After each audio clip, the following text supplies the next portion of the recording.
I want to thank the Almighty Allah that we are here today, and I want to send a few special shout outs. The first is to everyone for being here. Thank you for coming. It has been more than an honor us having you here. The second is to my lovely teammates, Janat and Ismail, that have carried me this far. Thank you for being lovely teammates. Then to our opponents, thank you for making it here. Then the other is to our lovely patron, Madame Ziria.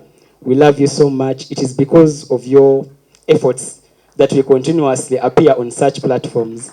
And just to let you know, she's more than enough and she has always been enough for us. She does everything herself, and for some reason, Allah wills and everything goes through. We thank you very much. We love you. Hopefully, we make you proud. And the judges as well, we love you. Just read the motion before I start. This House believes that the use of digital vigilantism in all its forms, is a legitimate moral endeavor in a bid to achieve corrective justice in social media communities.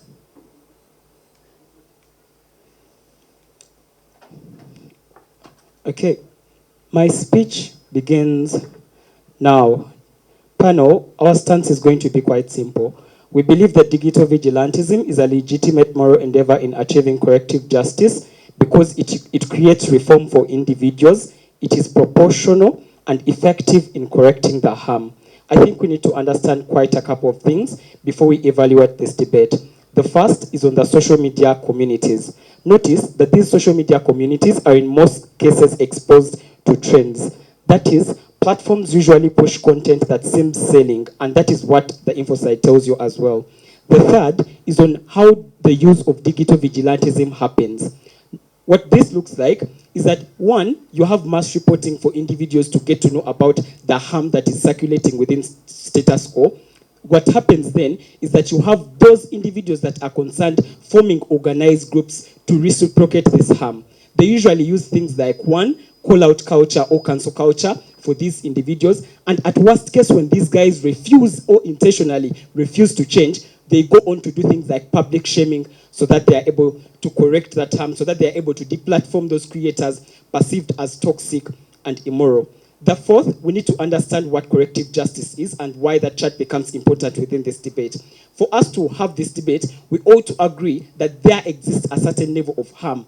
In this context, the vulgarity, the controversy, the personal attacks, or even a clear illustration is a group of individuals that go on to abuse others online to release links of nudity within X spaces within TikTok. The concession is that there exists harm like toxicity within the public space, increasing immorality, negative youth empowerment. Instead of empowering youth positively, you have them having conversations about very many useless things. But also on how there is continuous infringement on the freedom of expression because people now don't feel comfortable to go on and talk about certain things. But also at worst, you have rising levels of mental health problems because we are continuously having us body shamed or anything like that. But also, we need to understand the evaluation of a legitimate moral endeavor. We're going to evaluate it on three things. One, on the level of proportionality. Two, on how effective it is in correcting the harm. Then three, on how it changes or creates reform for those individuals that go on to actively participate within these things in the most cases. Allow me present my first argument on proportionality. The first argument is that this digital vigilantism in all its forms is legitimate because it acts as a proportional mechanism. There are three reasons as to why this is true. One, it reciprocates the shame that these guys put on other people, but also on how you're able to gaslight these individuals about their wrong that they continuously do. But also three, on how you contrast how they would have done these things better. The implication of that is that you actively have them changing, but also on how you actively build mass engagement to talk about these things, on how you actively have these individuals changing within the long run. The second is on the evaluation is on how effective it is. The claim here is that it is legitimate because it creates that sustainable environment for us to be able to deal away with that harm. There are two reasons as to why this is true. One, because now individuals are actively aware of the harm with this digital vigilantism, but also on how you motivate the silent majority. Notice, usually these things happen. There are people that want to talk about them, but they don't have any incentive or they fear. What happens within our side of the house is that you motivate them to come on and talk about those things. The implication is that one, there is mass engagement or discourse around those sorts of things, but also that significant level of like positive youth empowerment to actively deal away with the harm. But also how you necessarily protect the mental health of these individuals and how you build good use of the emerging technology within status quo. At this point, I'll take a POI. Okay, lovely. The third chart is on how, on the legitimacy is on how you're able to reform the individuals that actively participate within the harm. The claim here is that you give these individuals an incentive to become better youth, to change. There are two key reasons as to why this is true. One, because they fear the same harm being reciprocated upon them, but also on how you give them clear examples, those clear contrasts that exist then, but also on how you incentivize these individuals to come up with alternatives of probably becoming famous, of probably selling their products within most cases. The implication is that you have a better individual created out of this digital vigilantism. The implication is that one, you protect the mental health of very many individuals because they are not continuously abused, but also on how you build that good public engagement around certain things, but also on how you actively allow individuals to have that freedom of expression within social media platforms on how they can be able to come up and say certain things that are constructive at the end of the day. The fourth argument is on how you on the legitimacy chart is on how it builds that certain level of economic equality. I just want you to understand this argument. Notice, InfoSlide tells you that the algorithm in most cases pushes things that have high or massive engagement. That is, these guys that are going to go on and abuse each other, or if I want to sell my product, I'm probably going to first tarnish the name of another product. What happens is that there's a certain level of inequality that exists around people that use the right mechanism because the algorithm continuously pushes these guys. What happens is that the vast majority of individuals that probably want to advertise their goods without abusing anyone or without involving any form of like vulgar language are left out of the circle. We think what happens, why they're actively engaged within the algorithm within our side of the house, is that one, you create an incentive for these platforms to censor out such individuals. We think it's true that there exists a certain level of censorship, but it becomes difficult when you look at the amount or when you look at the databases that these guys have to deal with. We think that is made simpler or is made easier within our side of the house when we continuously call out those individuals or when individuals continuously participate into us having this digital vigilantism at the end of the day. Why do those arguments prove that? Why do those arguments translate into correcting this injustice we talk about? I think one, on how you create a safe space within social media.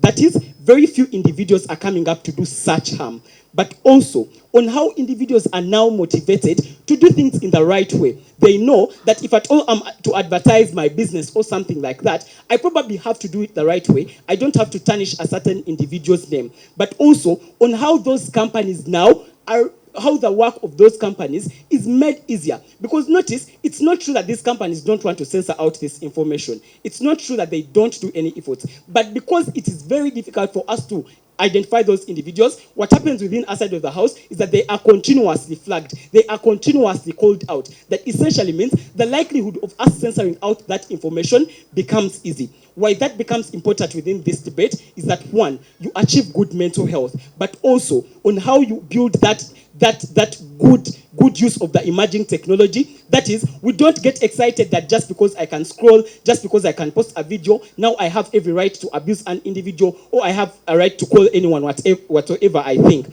But also on how you create a certain level of like positive youth empowerment, because I'm able to show you that at the end of the day, these people need to be motivated. They need to be empowered. They don't go on and talk about these things because there is no collective sort of like engagement. There is no collective effort for us to deal with this harm. Vote prop. Here, here. First and foremost, I'd like to make some shout outs. Firstly, is to the Almighty who has enabled me to make it this far to the finals. Whereas secondly, my parents, especially my mom, who has been very much supportive. Otherwise, I wouldn't be here today. And thirdly is to my lovely patron, Madame Diana, who has been with us through the hard times. She has really encouraged us throughout this tournament. We really appreciate. Lastly, to my teammates who have really supportive. We believe we can make it as a team, but as alone, I really doubt. So thank you so much, lovely teammates. Of my time, I will first read out. This House believes that the use of digital vigilantism in all its forms is a legitimate moral endeavor in a bid to achieve corrective justice in social media communities. I begin my speech in 3, 2, 1, go.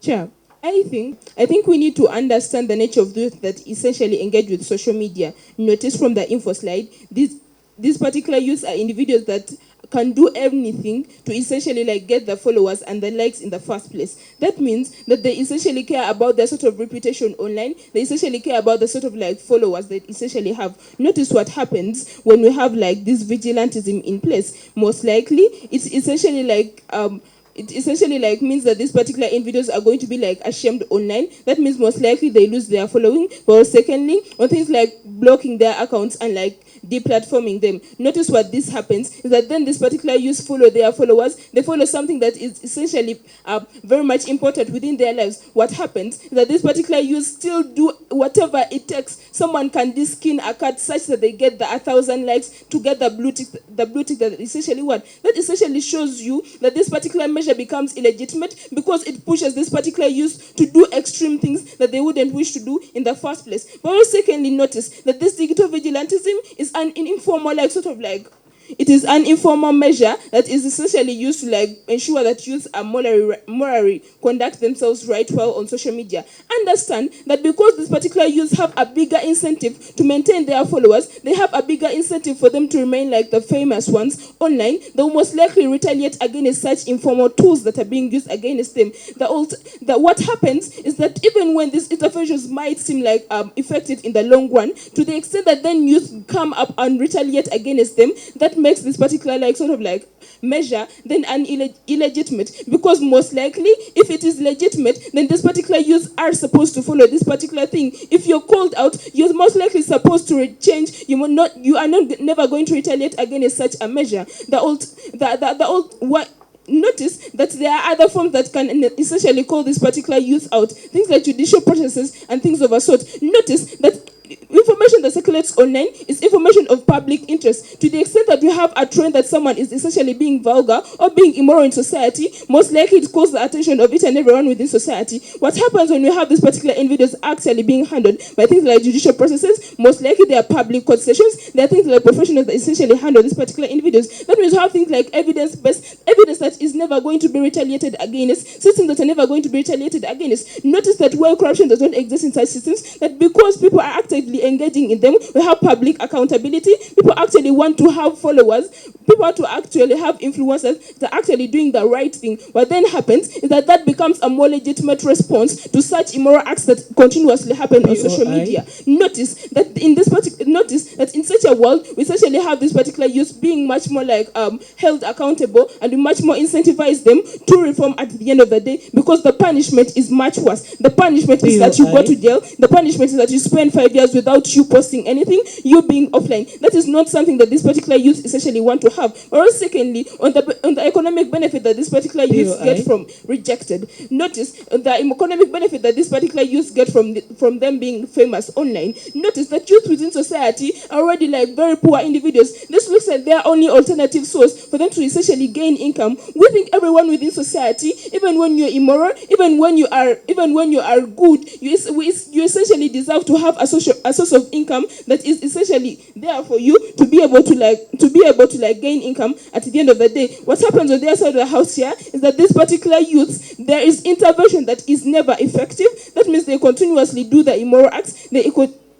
That means that these particular individuals perhaps lose their followers to the extent that they can never regain them at the end of the day. Share what do we present to you on our side of the house? Notice that these particular influencers can still develop even when they are ashamed. Notice that the companies that do the advertising, they care about the number of people that are able to check out on your content. Notice that when you are ashamed within society, particular influencers can actually retaliate against such systems. They can use this as an advantage towards themselves to continuously get people that check out on their content. That means that these particular companies that they are necessarily like doing the brand endorsements or commissions on like social commerce sales, they essentially get more like engagement with community. Companies actually benefit at the end of the day. But even when that does not happen, we think individuals within society deserve the basic like sort of income to be like availed to them. Share on argumentation. We think that every person within society deserves to have things like human dignity preserved for them, like essentially. Notice what happens on the other side of the house is that we have things like public shaming that essentially exists.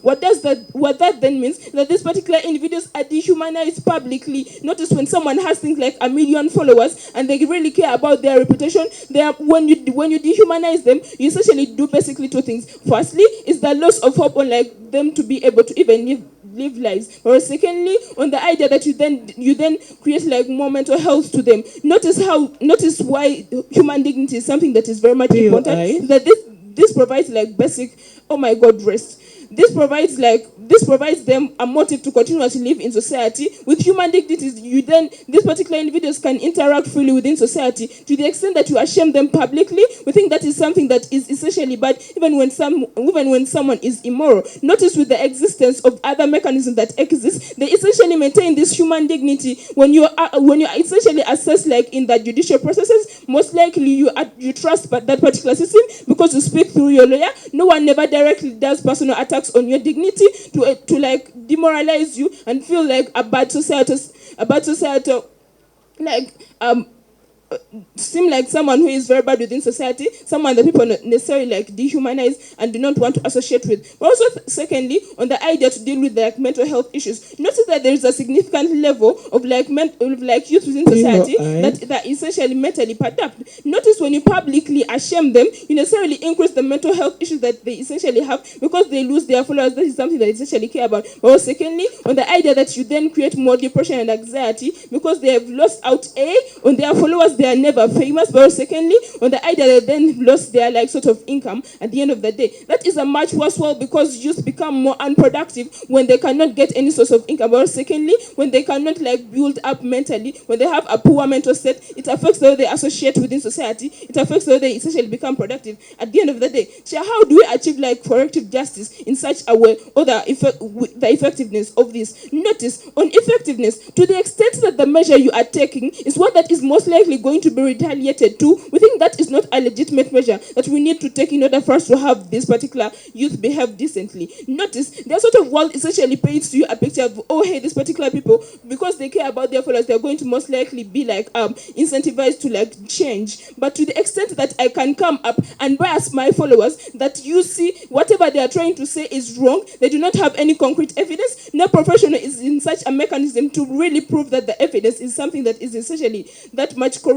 It then dies out on the legitimacy that exists with such a measure. Notice, with the existence of other like things like judicial processes, people actually trust these particular sources. That means to the extent that someone is subjected to courts of law, they most likely face like legal charges, they most likely go to prison. That is something they never want to do. That means that if at all there is anyone that is like an example to this in society, most likely this particular individual incentivizes others to such immoral behavior. We have a much better world where the intervention that essentially exists is one that is most likely bought into by the community, is most likely an alternative where people get to change at the end of the day.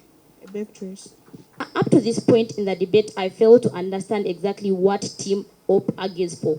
First, they tell us that they think these people are most likely going to retaliate when we call them out. I don't see how that goes away when you take these people to the judicial system. Notice that the same people that tell you that, oh my God, these people have people that blindly trust them and all those sort of things. That shows you the extent to which, even when courts do take in these people, they're most likely like outcome is going to be people will still clash the results that come out of such courts because they don't trust them. But do we live within Uganda? Ugandans barely trust anything that comes out of those court systems. That shows you the extent to which the likelihood that they then create change is like 0 out of 100. But 3 is on the idea of, oh my God, courts are sort of going to bring out change. Notice judicial proceedings only work with the idea that, oh my God, government has interest in whatever you're doing. We think when government has things like Okello's case to deal with, and in most cases, there are people that continuously, commit murders every day, the likelihood that they're going to care about bad luck, posting bad information out there is significantly less. That shows you the extent to which we have things like delayed, accountability, but also we have like any accountability sort of not happening. But 3 is still on the same idea of how judiciary then does not, sort of like solve the problem.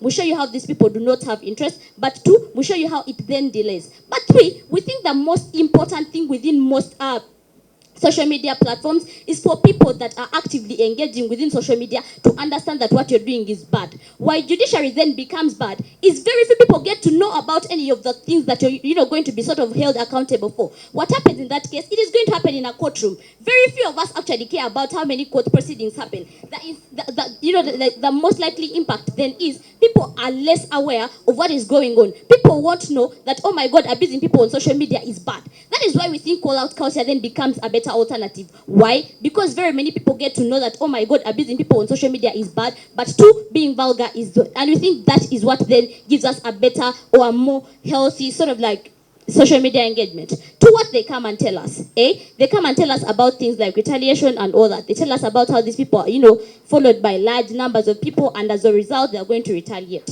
3 reasons as to why we think that is flawed. We do not think that it is true that society necessarily buys into the bad things that these people do. But 2, we don't think that the capacity of one influencer to go against large masses of people is significantly high. We think in most cases, these people are unable to retaliate. But 3, because of the information that is then pushed into society, it is very less likely that people are going to buy into your idea anyways. 2 is, oh my God, everybody deserves a job and everybody deserves income. 3 reasons as to why we don't think income is only gotten when you abuse people. We think the narrative that they then push is, oh my God, for you to become popular or for you to sort of endorse a brand, you're supposed to abuse people. We don't think that is a sort of employment we want. We think we want youth that can understand you can, healthily obtain social media liking. We think the most famous person on YouTube is who? Billy. The likelihood that that guy gets to, Mr. Beast rather. The likelihood that that guy actually goes out to abuse people is significantly less. And this is what we think we want for even influencers in Uganda. We think we need influencers to understand that even when you're going to sort of endorse a brand, you can do it through the right mechanisms. You can do good ads. You can do all those things. The alternative in that side of the house is people are not having any incentive to sort of go away from that mechanism because that is what they think is supposed to be the idea. 3 is still on the idea of everybody deserves a job. We think this is why our world becomes better. When you know what to do significantly puts your sort of like following at a risk. In most cases, you're going to want to push good information there. You're not going to want to be involved within those things because you know they're going to call you out. When they call you out, you most likely lose out on following. That creates a bigger incentive for influencers within our side of the house sort of not engage in such things. What happens with judicious proceedings is people are not certain that they're going to get caught. At the end of the day, I can get away with it. But even when I get caught, I'm going to be taken to jail for 2 weeks and I'll still come back and abuse people. The alternative with that side of the house is because I fear to lose my following, I'm going to be pushed to not engage in those things. But 2, even the sort of signal that is sent out to other influencers involved in the same thing is good. When I see that Talivian's account was blocked because of bad manners, I'll most likely not want to do what he does. That speaks a lot to the extent to which we send a good signal towards the people that are actively engaged in social media as opposed to their house. 3 still is on the idea of human dignity. Chair, when I call you stupid and you told me I look like a dog, I don't see why that becomes bad. And that is why Hussein's, sort of like, argument in first speech becomes important. Hussein tells you that we think the sort of proportionality that lies within our side of the house becomes justified. Why? These are people that actively abuse large numbers of people. These are people that come out and insult large numbers of people. Why? That is exclusively bad. If these people even go to the extent to which they're going to damage the brand's images, they're going to damage brands of other people. Why we think ours then becomes justified is it shows you exactly how it feels like to be in those shoes. In most cases, people are pushed to change because they understand the magnitude of the harm that lies within what they do. The alternative on that side is these people are less likely going to be goats, but 2, these people still get to maintain their following. That shows you the extent to which these people do not have incentive to change. 3 is on the idea of I think that is what they give us mostly. Now, on to why we think our side then becomes better. We think that within the social media platforms, or we think within majority youths, there is need to promote morality. That is best done on social media because that is where those people significantly lie. That means for any side of the house to win, they must show us how they then get to sort of like promote morality. We think a world that is better is a world where we have a good signaling, not only to those youth that are actively engaging in social media or the influencers, but also to the people that continuously view. We think social media spaces have grown to incorporate things like children and students. We think the best ideal then becomes to show those students that what these people actively do is bad. That speaks a lot to the extent to which we are going to call them out. When you call them out, people get to see that that is a bad thing. In most cases, we are going to create a more healthy sort of social media. Why? Because the influencers that then come up are people that do not believe in the same narrative like these people. On their side of the house, people never get to see that that is bad. We have a continuous cycle of toxic influencers going on to social media. But 3 is on the idea of still mental health. We think an influencer's words are most likely going to be taken as opposed to words of any other person. So even when I come and defend myself, even when I come and defend myself, the sort of likelihood that people are going to buy into me is significantly less. What happens then is very many people's mental health are going to be put at stake because of one influencer. Our world then becomes better when we take away such rotten tomatoes from the social media space and actually get better people growing into the social media space. So is on the idea of how we then make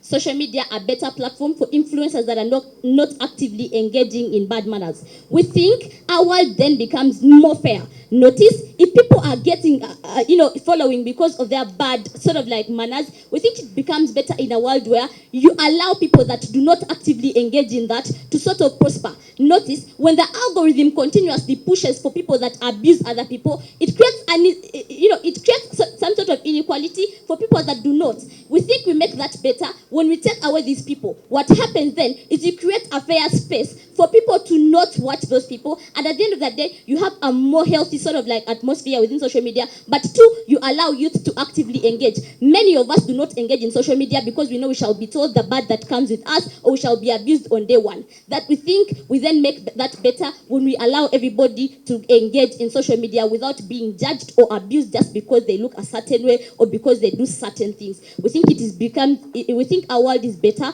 because we create deterrence and we actually signal to young children that what those guys do is bad and therefore create better influencers. I beg to rest. Yeah, I think the main reason as to why this side totally loses is because they fail to understand the frames we give you in the first place. I feel like it's very much important for us to understand the nature of the world we're debating in. We're debating in Uganda, not in USA. Notice the nature of influencers we continuously have within Uganda are the people that post the bad content. We have people like Full Figure, we have people like Pressure. I think what happens in the first place, I even don't know why you're snapping. What happens in the first place is you have this particular content continuously circulating within masses or within at a graduate state, right? I think in the first place, on the chart of retaliation, I feel like you most likely have retaliation existing inside the house because in the first place, this is not a formal thing. That's to say, there's less pressure exerted on these particular people. We've continuously seen people like Pressure having things like call out culture, being criticized publicly, but they continue posting their content. The harm with that is that you continuously have motivation or particular youth to do that same thing. Notice, if I look at a person like Pressure and they continuously do abuse people and they get likes, I'm most likely motivated to also do the same thing. You don't have motivation, like you have motivation of bad people continuously exist within proposition inside the house and becomes a bad thing. But even second chair or the nature of judicial systems we're talking about, they're not trying to claim that, oh my God, these people have things like backlog, they have all that stuff, and people never get to know who is actually being like criticized or like who has been talking to court in the first place. I feel like it's very much important to understand that an influencer is not an engineer that will take a year to have a job again, right? An influencer continuously posts content to that extent that as a follower, you most likely understand that my influencer does not post particular content. You most likely understand that there's a particular reason. That's why you have an incentive to most likely monitor this particular people. But even secondly, we most likely have particular people that continuously follow up people. That's to say, I'm most likely going to, like after that one, I'm most likely going to go and see what Zara Baby has posted to make sure that I'm kept up with the feed. At a point in time when they don't post that content, I'm most likely aware that this particular people are having a particular problem in the within vast majority of instances. But in the second chat, or you know what, there's there's the clashing, there's the consideration of the case, and that's what. I feel like it's very wrong for a person like Janat to run claims that, oh my God, court never never applies particular things in the first place. We all understand that a person like Pressure is in prison right now because of the bad content you have. You most likely have a good motivation that exists outside the house because you demotivate particular people from continuously posting the bad content. Notice where demotivation does not exist on the house is because people continuously post the bad content because the people that do post this content, people like Pressure, are continuously glamorized in society as the good people in the first place. That is a wrong claim they have tried in that debate. But even Chair, secondly, also to clarity on that who qualifies to become a brand ambassador. Notice, when you're becoming a brand ambassador, they'll not put you up there because, oh my God, you post decent content, because you're always in hijabs, because you're always having the best, all the most moralful content. You most likely become a good ambassador because you're able to attract more attention within the public. That is why you're most likely going to look for particular ways to make sure you have that attention. I feel like you have a greater push to continue posting bad information when you're having that kind of particular incentive as a person. Notice why that does not exist on a house on a comparative is because when you have things like judicial systems, when you take someone to court, it's a big incentive for them not to be not to post that content. Notice, it is very literal. If I asked everyone here to raise their hands on who wants to go to prison and who doesn't want to go to prison, most of you do not want to go to prison. That's to say, you most likely demotivated to do particular things that end you in prison. That is why we all do not steal. None of us is a murderer because you don't want to go to the prison. You most likely do not have that inside your house because it is just a formal thing. Who cares if someone says I'm a bad person? As long as I'm getting attention, I'm most likely incentivized to continue posting that content because I'm getting attention. Notice why that does not exist in the house because in the first place, because you don't want to go to prison, because that affects your money as a person, because that kills the content in the first place. You do not post anything when you're in prison. You most likely incentivized to make sure you never go to prison. To that extent, you most likely post the right the right information because you don't want to land yourself in prison. I feel like on X station, I'm going to show you how it is very much important for us to have the solvency of the moral content that exists in social media, right? Think in the first place, where that does not exist in proposition inside your house is because you have things like retaliation, I've already shown to you. But even secondly, we have things like rigidity. Notice, Cha, in status quo, we've seen various examples of influencers that have continuously been criticized, have continuously lost followers, people like POI. what are you asking? That have continuously lost that have continuously been criticized publicly, but continue to do post the content. You see, it is very important to understand the nature of influencers we have, right? Sure, if you all influencers, you most likely want to look out for that particular thing that is going to make you unique within society. POI. That is why you most likely incentivize to do the things like quarreling, to beat up people, to quarrel up and do it, because that's what gains the attention within society. Notice why that becomes a bad thing is to continuously post bad content because that you have the illegitimate content is in social media because that is what your incentive is. Notice the comparative is simple. Where you don't have that existing outside the house is one, because people already have the incentive not to go to prison. But then secondly, the harm that you get when you go to prison. Notice, when an influencer spends a day without posting any content, they most likely lose a lot of followers. That's why they're incentivized to continuously post particular content. At a point in time when you spend a whole year, a full month, minus posting any content, it means it affects you as a person. It affects your brand. To that extent, you most likely want to look at particular mechanisms that make sure that you always continuously post good content, or you continuously feed your people with the right content. To that extent, you most likely incentivize to do the right thing, not the wrong thing anyways. But then second, Chair, I think it's very much important for us to understand how these guys never achieve corrective justice. Notice, when someone is publicly shamed or whatsoever, the first thing you get is things like depression, things like anxiety. Because that is my source of information. When I am publicly ashamed, it most likely demotivates me from doing engaging within those particular spaces because I don't want to, because it is like mental health, something like that. But then secondly, Chair, it's very much important to understand that you never have that corrective justice because in the first place, there is no chance for you to reform. Chair, if stealing is what is going to continuously make me earn a living in Uganda, I'm most likely incentivized to continue stealing, right? That is to say, you continuously do those particular things that gain you the popularity, that gain your business the most attention you need. Notice, Cha, why that doesn't exist on a comparative resale house is because in the first place, because you have that motive to make sure that your business is continuously booming, you most likely look up for the particular things to make sure that your business continue does prosper. That is to say, you most likely going to post a good content. You most likely going to engage with with the best people in the world, and that's what. Chair, notice why you never get even the best impacts that you get from opposition, why they never exist in the first place, because there's a continuous cycle of people continuously posting bad content, because that's what earns them popularity. You continuously do that immoral food behavior. But even secondly, the vivid examples we have within Uganda continuously motivate you to do those particular things. When someone like Pressure is taken to court, likely like to prison, you most likely have a greater incentive not to do that what he does. But when a person like Pressure retaliates or clashes with a person that is trying to maybe to put them out, like right or whatever, the call culture, you most likely also incentivize to do that same thing. That is why you have people continuously become rigid, because that's what the influencers does. That is what Full Figure does. That is what your vivid example does. It is not. I even don't know. But anyway, it is very much important to also understand why we have exclusive benefits happen on opposition. Notice why we have the biggest chance for you to reform. We give you a greater incentive for you not to post that content because you don't want to go to prison. You continuously want to post that information. But even said, I think, I submit. Muslim Secondary School for the support that they've given to us, and also for the support that they've given to UMTA Super Challenge. Another is to my coaches and my teammates, then our patron, Madam Ziria. Pano, I begin my speech in 3, 2, 1, now.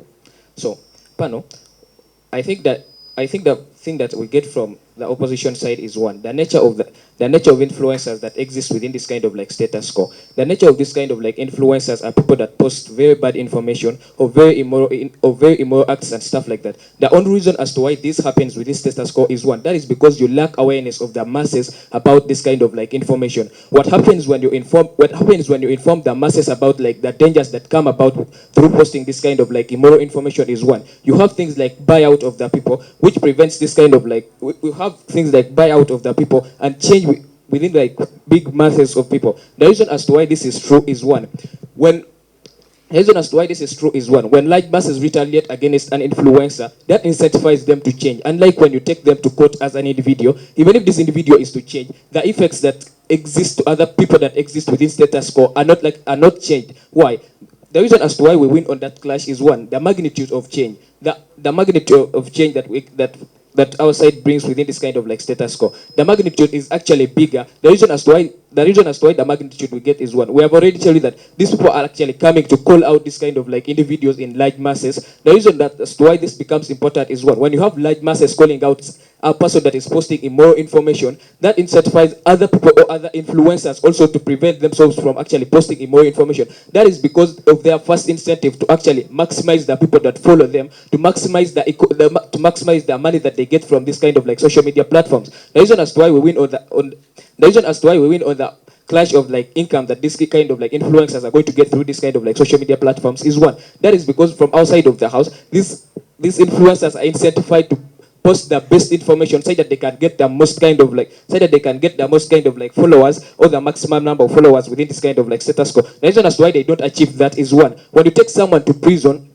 when you take an individual to prison, you do not inform the masses about as to how this person has gone to prison, as to why this person is in prison. I don't get as to how other people are not going to post wrong information when they don't even know about the punishments that come out of this kind of like punishment. Then they also come and they tell us that they are going to have this kind of like people in prison and stuff like that. We tell you that when they talk about people like Pressure, these people have been in prison like for more than one time, yet they still come back and post the same kind of like bad information. That proves the extent to which their side of the house does not achieve this kind of like change. The reason as to why this kind of like change is exclusive within our side of the house is what? That is because of the incentives of this kind of like influencers. We believe that for an influencer, the first incentive they have is to maximize the benefit that they get from this kind of like posts that they put through within social media. The reason as to why we maximize the benefits that these people get is what? We create change at early stages. That's why we tell you that we're going to create things like awareness. But from their side of the house, they wait for this kind of like individuals to have a maximum number of followers. Then they take them into things like prison and they lose all this kind of like followers. That creates things like mental health problems. That creates things like mental health problems to this kind of like influencers. Unlike outside of the house where you create influencers that are morally upright, that are morally upright, and they also have like strong mental health well-being, unlike their side of the house where they create immoral influencers and stuff like that. But Pano, even if they create change on their side of the house, the change they create is actually small. That is because they create change within an influencer. Assume this pressure is to come out of prison when she is changed. Assume pressure is to come out of prison when she has changed. This is not going to change that. This is not going to change the people that she has abused, or that she has abused and stuff like that. That is because the punishment is not proportional. Hussein already tells you in this speech that for the punishment it has to be proportional, which means if you're going to punish someone that committed a crime online, you have to punish them online just to create this kind of like proportionality of the kind of like harm. Then the benefits that they have on their side of the house, which they come and tell us that they're going to have things like change and stuff like that, these benefits still exist within our side of the house. Why? That is because we tell you that when you have this kind of like large masses calling out this kind of like people, they are still going to change. The reason as to why this is true is one, these large masses are the same people that follow them. And when we create awareness within this kind of like followers, they're going to, when we create awareness within this kind of like when we create awareness within the large masses of the followers, they are incentivized to know what is wrong. That changes the nature of like influencers that we have within our kind of like status quo. It changes this kind of nature of influencers to start posting good information, unlike their side of the house where they arrest one individual. And also, the second is on things like the guarantee. What guarantee do they have on the side of the house that these people are going to actually be caught and punished and stuff like that? On our side of the house, the reason as to why we have guarantees that this punishment exists within social media. When we have large masses watching out for people posting immoral information, we are going to have a lot of people like being called out for posting this kind of like immoral information within their kind of like initial stages. Unlike their side of the house where we are going to have to point out people like Pressure who have a lot of like immoral information that they post, and they still leave out the people that are in their initial stages of posting this kind of like immoral information. That only causes them to lose out on this debate. That is because the change that they create on their side of the house is minimal. Then let's talk about things like the reversibility of the harm. On our side of the house, we are going to have like reversible harm. Why? This is because when you call out someone from social media and we do things like rehabilitation and stuff like that, and we cancel them, they're going to come back to social media and they apologize, and they are also incentivized to teach other people like on how to post this kind of like good information and stuff like that. Then another thing we get from their side of the house is on things like income. These people have to focus more on how to get income and stuff like that. But Hussein already tells you in their speech is that in his speech that this kind of like influencers are going to be creating their own income by affecting other people's sources of income. That is because they post themselves as in like the most perfect way and could post other people in a way that they look bad. That only shows you the reason as to why this kind of like competition is not fair within this kind of like status quo. The state to which you are going to be able to actually harm another person's source of income to get income from your side of the house, that proves the reason as to why they lose out on this debate. The reason as to why that becomes bad on their side of the house is one, we have very many individuals that post this kind of like bad information, but we have very few that post this kind of like good information. That does not create a fair level of like competition within this kind of like social media. The reason as to why that becomes bad is that we are going to have things like continuous immorality within their side of the house, unlike our side of the house where we create things like fair competition, morality and stuff like that. Then the second thing that we talk about is the effectiveness. Janet already tells you in her side of the house is that these people have to deal with cases like Okello has murdered how many 4 children, and they have to deal with him within things like courtrooms. Then from outside that creates like low focus on this kind of like immoral information, which is going to create things like ineffectiveness on their side of the house. The reason as to why our side of the house becomes effective in this kind of like calling out this kind of information is because we have the large masses. Even if like 10 or 20 people are not like on social media, we are still going to have a lot of people who are going to call out this kind of like people within this kind of like social media, which proves the extent to which we are going to have things like effectiveness on our side of the house. Then on another point, we have things like social reformation. On their side of the house, they don't reform people. That is because when you take someone to jail, you actually put them in a bracket that they stay with people of their kind. They are going to continue being immoral. That is because you put them in a bracket that they're going to stay with like immoral people. The reason as to why that becomes bad is that they don't change this kind of like influencers. That's why that proves that. Using their own example of Pressure, this woman has been in prison many times. The reason as to why she comes back and abuses more and posts like bad information on social media is because she gets those things. She even gets more ways to abuse when she goes to prison. Unlike outside of the house, we are going to reform this kind of like individuals, like personally and stuff like that. The second one is the likelihood of change. When you take someone to prison, you are not sure of this change. I was Michael. Begin my speech in 3, 2, 1. Result. So, Chair, notice the main aim of this whole resolution is to make sure that the particular individuals that are having all that toxic environment are reformed in this particular environment they are having, and are able like to create a good environment for the media that happens, and all social media become a good environment for both the influencers and the users itself.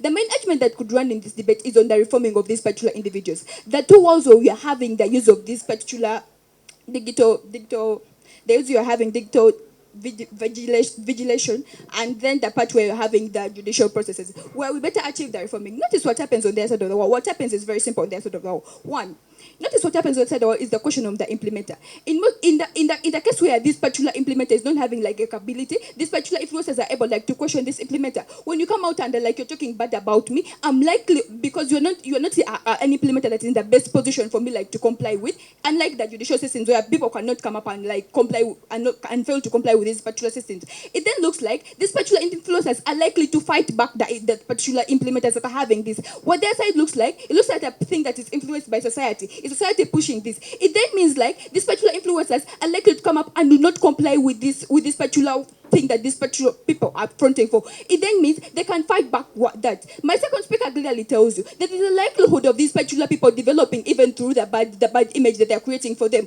Yes, specifically, this society is trying to create a bad image for these particular individuals, but the influencers are likely to develop even through the bad influence. Notice, people specifically look for such instances where we are having all the not going well, things that are not going well. People, that's where they're looking for, they're having great influence in. At a case where the society is fighting someone and someone is fighting them back, this then pulls for attention. What is being put for attention is then this particular influencer is going to develop from this particular scenario. That doesn't solve the fact of reforming, and this particular person is not going to reform, but rather continue what they are doing. Secondly, on analysis on where we better achieve like the where I better achieve this person like creating change. Notice, at a case where this particular person, okay, let's say at the best case of scenario, there is situation where this particular person is going to reform.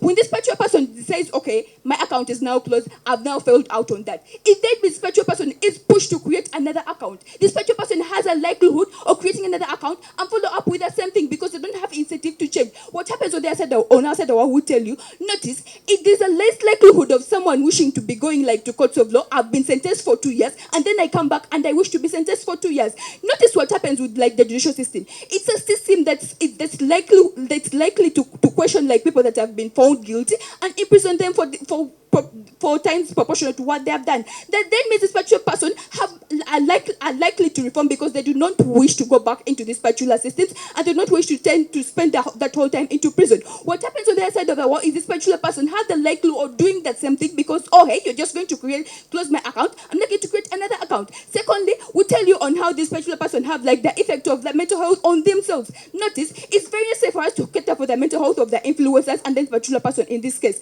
At the extent where they are going on to ashame these particular influencers, it then means this is going to create like the deforming of their mental health stability themselves. What happens in the judicial systems is this particular person are going into safe hands. They're having safe hands that they're trusting with all this. They question the awareness that exists. But panel notice, at a case where we're having these particular persons being questioned by like community, it then means there's a likelihood of society knowing what's happening, knowing like what's happening with these particular influences. But what happens with the system of the judicial systems? We tell you, the judicial systems are systems that are like that are open. Whatever happens to the court is like open to everyone. Everyone is going to know what happens in this particular court. You're likely to know that this particular influencer was imprisoned because of this, and because they were imprisoned because of that, if that then creates like reforming of other individuals, they act as example to other individuals, and then other individuals are likely to also reform from that. They're likely not to follow what they did because, oh hey, pressure was imprisoned because of this. I'm likely not also to do what they have done. What happens in their side of the world is, oh hey, this particular person has been questioned because of this,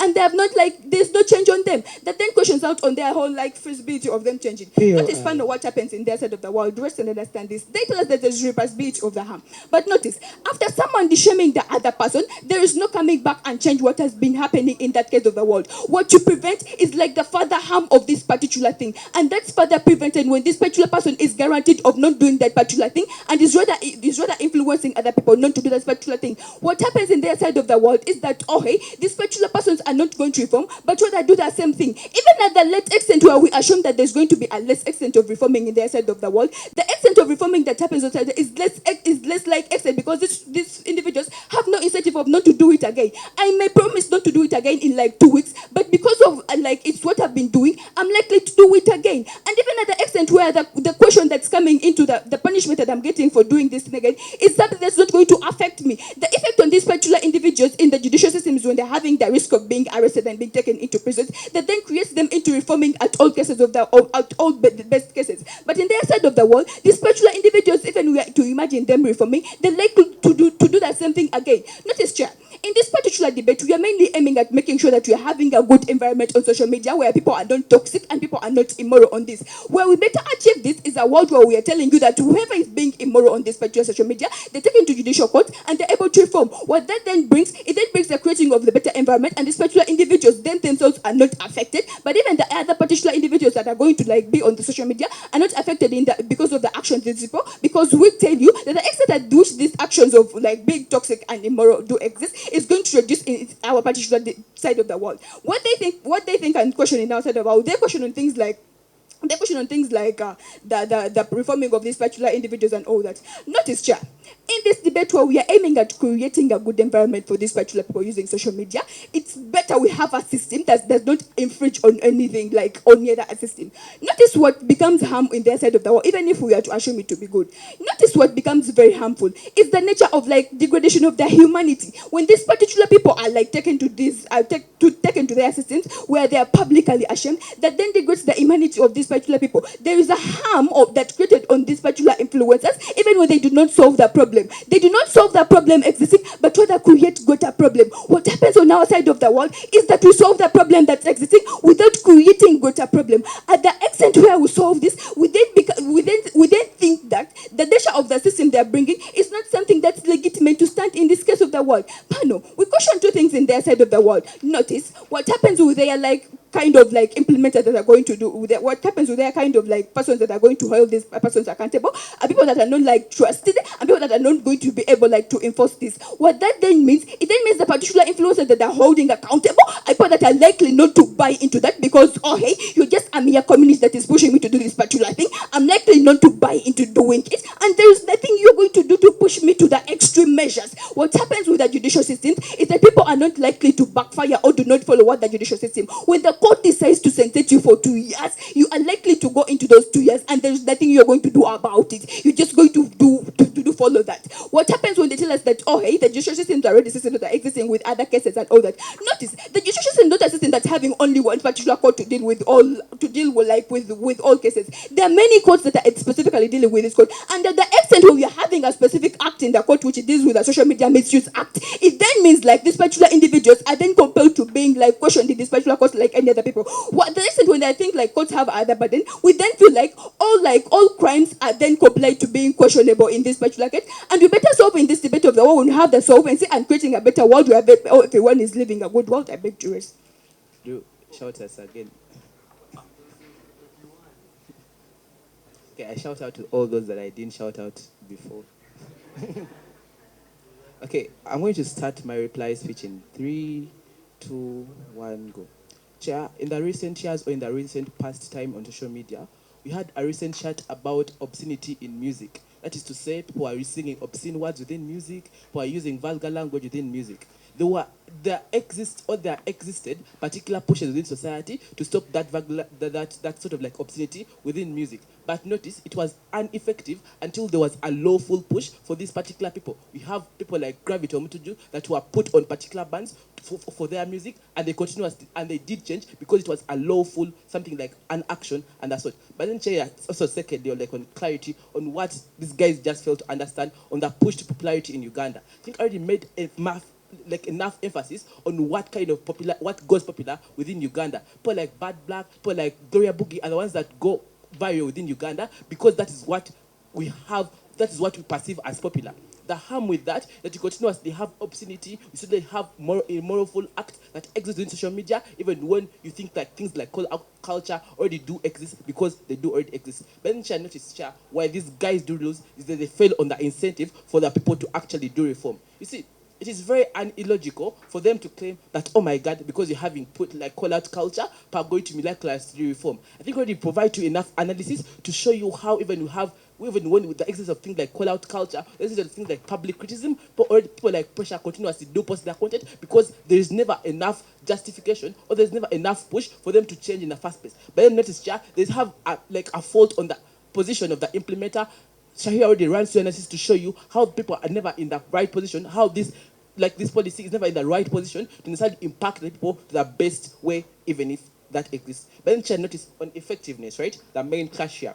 Notice, Chair, they claim that, you know what, judicial processes are never effective because, oh my God, there is a lot of case pile up and that sort. But notice, Chair, there's a lot of ineffectiveness that is existing within the house. Why? Because these things like call-out culture are continuously affected by personal affiliation. I may have a grudge on person like Beyonce and continuously show that that is a bad person. Notice, with things like judicial processes, we have things like critical analysis of evidence. We have things like a lot of panels that discuss particular matters. That's to say, there's a less likelihood that you're going to have an effective conclusion within the judicial systems that exist within opposite proposition inside the house. But in next year, they never have solvency within that whole debate. I feel like it is very bad for them. The fact that they're of a proposition, I think it is they had to show us how they most likely solve the problem of moral etiquette within online social media or online platforms. You see, I think already I ran through analysis in our first speeches and our second speeches on how you continuously have people that retaliate from particular systems or things like call out culture. People like Bad Black have continuously put their content online because it is just call out culture. Who are you to question me? And I'm a big label like Bad Black. You cannot question me because you're not in the best position to question me. But notice there's a best position for things like judicial process to question these people because A, they're rightfully capacitated to do this. But then secondly, there's a whole proportional agreement or conclusion that exists in particular things because they're not they're never affiliated by things like personal incentives and that sort. But then next year, where we have the biggest incentive or we have the biggest chance of people to reform. One, we have the biggest incentive for these people to reform. Why? Because none of us wants to go to prison. At a point in time when the punishment that when you post wrong information, when you post bad information, you're going to go to prison. You most likely incentivize to look for particular ways, that don't make you to fall into prison. That doesn't exist in opposition because in the first place, you're just going to talk ill about me. That creates a label. That creates a brand. It means I'm going to continuously become someone that is looked up in social media, someone that is always looked up to what have you posted. That makes me gain because you're subscribing to my content. Notice, you never gain when you're going to prison because in the first place, you never post that content. There is not a phone in prison. There is no a phone. But then second, Chair, the larger impact of reforming. Notice, Chair, at a point in time when you're never able to impact the people that follow up to you. Okay, I submit. Okay. My reply speech begins in 3, 2, 1, go. If the motion was, this House would use digital vigilantism over judicial process for corrective justice, these guys would have a 0.1% chance of winning. The only reason as to why we engage their counter policy within a value motion is because it's a final and we don't want to have a parallel round. Let me just summarize the case that you get from their side of the house. From Op 1, they say everyone has a right to do their bad manners because that's the way they get money, right? But the same side tells you that, okay, when you do your bad manners, we are going to take you to court so that you change those bad manners. I don't think we get a clear reason as to why digital vigilantism in all its forms is not a legitimate moral endeavor. Because notice, the evaluation of this debate is about whether it is a legitimate moral endeavor and not whether the judicial process can work better or all those sorts of things. I don't think that is what the debate is about. But I think we just took them at their best. They say that, oh my God, you have people being evaluated secretly, you get them to change. But notice, that is contingent on the idea that you get them anyways. The judicial process can still exist within our side of the house. It actually works better because for you to get these people, because it's easier for you to get these people because they are continuously calling them out. We are continuously having people talk about these things. It's unclear onto how their judicial system is going to work when people don't call them out, when people don't know how these things are happening. I don't think anything makes sense from their side of the house. The other thing they say is that, oh my God, you're going to affect the mental health of the influencer. I think this is very feeble. For it to win, they had to evaluate why that mental health of that one influencer outweighs the mental health of all individuals they're abusing all around, right? Apparently, just because you're going to lose followers, we're affecting your mental health, now it's not a legitimate thing. I think that sort of analysis didn't make sense to me. The other thing they say is that, okay, we think it is just informal noise and that is why it's not legitimate. Notice this is just a claim with zero analysis. But even so, within first I tell you why this is not just informal noise. When you have very many people talking about these things, that means you put you push the platforms into the limelight of blocking this account, of censoring these people. I think even if they claim it is informal noise, we're able to tell you, we're able to show you how this activity changes, or how this activity translates into the formal change that they actually want to achieve. The only way they could win is probably by saying this digital vigilantism is going to stop the judicial process from working. Because from outside of the house, we actively show you why that digital vigilantism actually plays a great role in making sure that their judicial process works anyways. The other thing, and I think they also had very many contradictions. They say that you're going to lose following and it is bad. The same team comes and tells you, oh, this person has a very big following, so people are going to retaliate. It's very unclear on what exactly is going to happen within their side of the house. Analysis from our side tells you that these things are bad, but people just fear to talk about them. What happens when you talk about them, this person loses following, they are cancelled out of society. We think that's comparatively better. They also say, I think in terms of like scale of impact, even if you're to take their sort of like counter policy within a value motion, I think on scale, we are able to save very many individuals from the harm that happens within their side of the house. Let's go to the real debate on why it is legitimate, why it is a legitimate moral endeavor. I think the first analysis you get from my speech is on how it is proportional, how these guys actively necessarily impact harm on individuals, and how when you reciprocate it, it makes it legitimate because it's proportional. The other thing on how an individual gets to reform, there is too much analysis from our side to prove why individuals never reform from their side of the house. What happens within that side of the house, they say, okay, we take you to jail. They continuously give an example of Pressure. Pressure has been in prison for how many times? But it's like, check his account right now. See the kind of comments he's making, right? It didn't make sense to me within that side of the house for them to say that, okay, we think that people are going to change when you take them to prison. Then there's new matter from Reply to say, oh my God, they have personal affiliation. Even if you're to buy this new matter from Reply, I think they had to prove how the whole society is personally affiliated to this person doing bad manners. I think all that chat couldn't win within this debate. The other reason as why we think we win is because we are able to show you how you create a safe space. And also, if at all we are to evaluate this debate on courts, notice courts work better within our side of the house because we easily get these individuals. They get prosecuted, vote prop. Here, here. Assalamu alaikum wa rahmatullahi wa barakatuhu. All protocol is observed. Good afternoon, ladies and gentlemen. One thing that I was telling Mrs. Zuleika Ohajat, that should it be that you cannot be able to make it, I can be a good step in, because my name is also Zuleika, so it would be a good way for me to step in for you. But what a way to debunk the myth. You know, there's been a myth around those days that Muslims could not do A, B, C, D, and E. Then it became worse. Muslim ladies could not public speak, they could not be good leaders.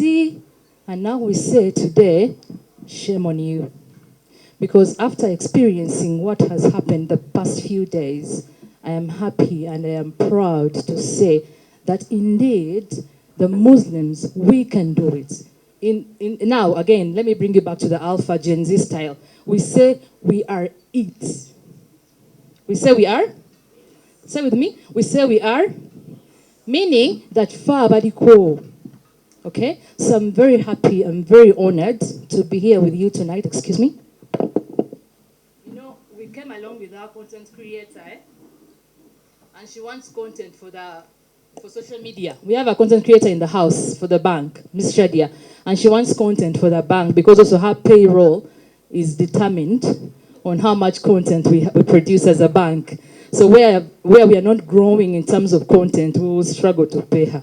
So she was asking me to put my microphone for her to get content. Shadia, well done. Once again, my name is Zuleika Nalumo, and I'm here in the capacity to represent my management, that is the Executive Director, Haji Jawari Mkalazi, and the Managing Director, Haji Abdulaziz Mansour. See how I'm going to get myself fired for mispronouncing my MD's name. Please, Bogi, record me as I introduce my Managing Director. His name is Abdulaziz Mansour. I am very much honored to be here tonight with you, with a room full of dignitaries that we have here, and to our very young learners. I am super proud of you. I have kids close to your age. People always ask me, but Zuleika, are we that height? Yes, I have kids that are similar to your age, but I'm very happy with what has happened the past few days, and the message that I carry from Tropical Bank is that we are proud, we are dedicated, we are here. Our tagline is here for you. And we are saying that going forward, we are pledging our minds, body, and soul to be here for you. To the UMTA team, to the host school, and all the other schools that will be hosting in the near future, we are pledging ourselves to be here for you, mind, body, and soul, but most importantly, I know, financially. Right? So thank you so much for having us. We can only say much. I will not take much of our time. I didn't wear a watch, but I'm busy looking at the watch to see. Shame on me. But from Tropical Bank, thank you so much for having us. Thank you for allowing to partner with the bank. We look forward to even more fruitful and successful endeavors in the future, inshallah. Assalamu alaikum wa rahmatullahi wa barakatuh. Assalamu alaikum wa rahmatullahi wa barakatuh. My name is Rashid Nsubuga, and I am really honored to be on this platform with the generational mentors, as you see them there. You see, in the Muslim society, basically for secondary schools, if you do not know the number one, you must know the number two or the last. By all means, I would say I am very privileged to speak in front of you, and thank you very much to honor this competition. Firstly, at Uraj Foundation, I am the team leader, and our work is to cultivate inclusive communities through community empowerment, creating sustainable goals for our young ones, like these ones, and interfaith collaborations. That goes back to some of the students in these competitions were asking. You see, they are inviting Muslim schools, but we have you. We've been reading out names for the certificates, and we got the J1s, we got the Peters. That shows the inclusivity that we have in this competition. So please clap for UMTA for not excluding our other religions into these competitions. First, we spoke a lot in the opening ceremony.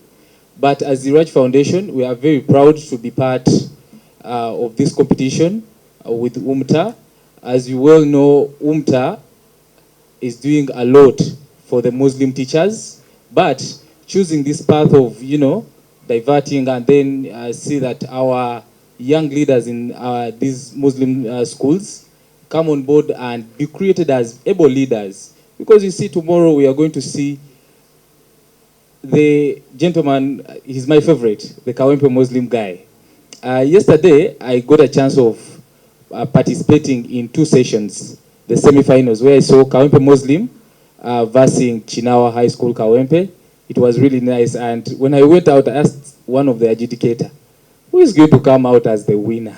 Because they're on the same level. He said, you see, just wait and see tomorrow. So when I joined the other room to see Gombe versus, was in Bogo High, and then I saw tremendous young, able leaders speaking with confidence. So it was really nice, and I just give you a thumbs up as UMTA to come up with such an initiative to bring up able leaders in our societies.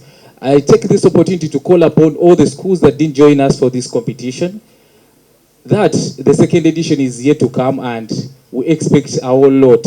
Please fellow HMs of different high schools, call upon other secondary schools to join these competitions, because this is the only way that we are going to create our own. Because I know Haji Serugo will feel so proud to see someone in parliament, but having, roots of Chinawa High School, and Madam Aziria will be proud to have someone from Kawempe Muslim, but she knew he or she was a debater, in their tournament. So you're creating something you do not know. Tomorrow you're going to admire them, and they will feel so proud to have you on board.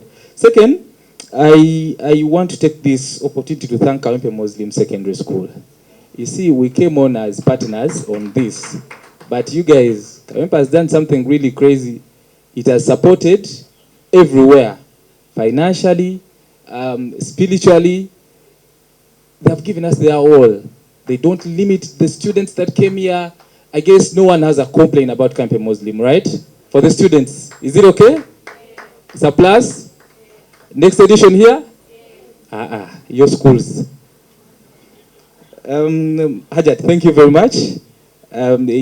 Some of the students say it's their first time to see you, and I know they're going to get a word from you, and they will be proud of it. Lastly, I thank the UMTA for giving us this opportunity, and we are committing onto this that we are going to be able partners. We shall come on board in every activity that UMTA will be having, so that we push for these initiatives, and that is our goal, to see that the Muslim community is really appreciated, and our works are all under the values and principles of Islam. For the fellow partners that came on board, Muslim Channel, thank you very much for airing this out, because other medias can really stay closed, and Mua Salam Charity, Salam TV, thank you very much to come on board. Tropical Bank, thank you very much for supporting our initiatives. Every time that we come to you, you really come with an open heart. Thank you very much. And I want to congratulate every participant in these competitions. I do not know any stage that you were pushed out on, but Alhamdulillah for trusting the process. And please, for the next editions, come back and be part of them. I know if you emerge the loser, for the next competitions, you'll be the winner. Now, those that will reach the finals, Gombe and Kawempe Muslim, and those that stayed at the semi-final, Mbogo and Chinawa High School, thank you very much, and thank you very much. We can't thank you enough. And for the winner, we shall talk about you when your time comes, inshallah. Assalamu alaikum wa rahmatullahi wa barakatuh. Assalamu alaikum wa rahmatullahi wa barakatuh. As the finalists take their seats, my name is Sechito Abdul Hakim, and I am a server. Server is not a name. Don't call me Mr. Server. I am server. First of all, I thank the Almighty Allah for the fact that the long-awaited conclusion of this tournament is coming to an end in a few minutes. Number two, I thank still him for the fact that he has given us life, and then we've participated in this tournament from different categories. The judges, the patrons, the participants, the organizers, thank you so much.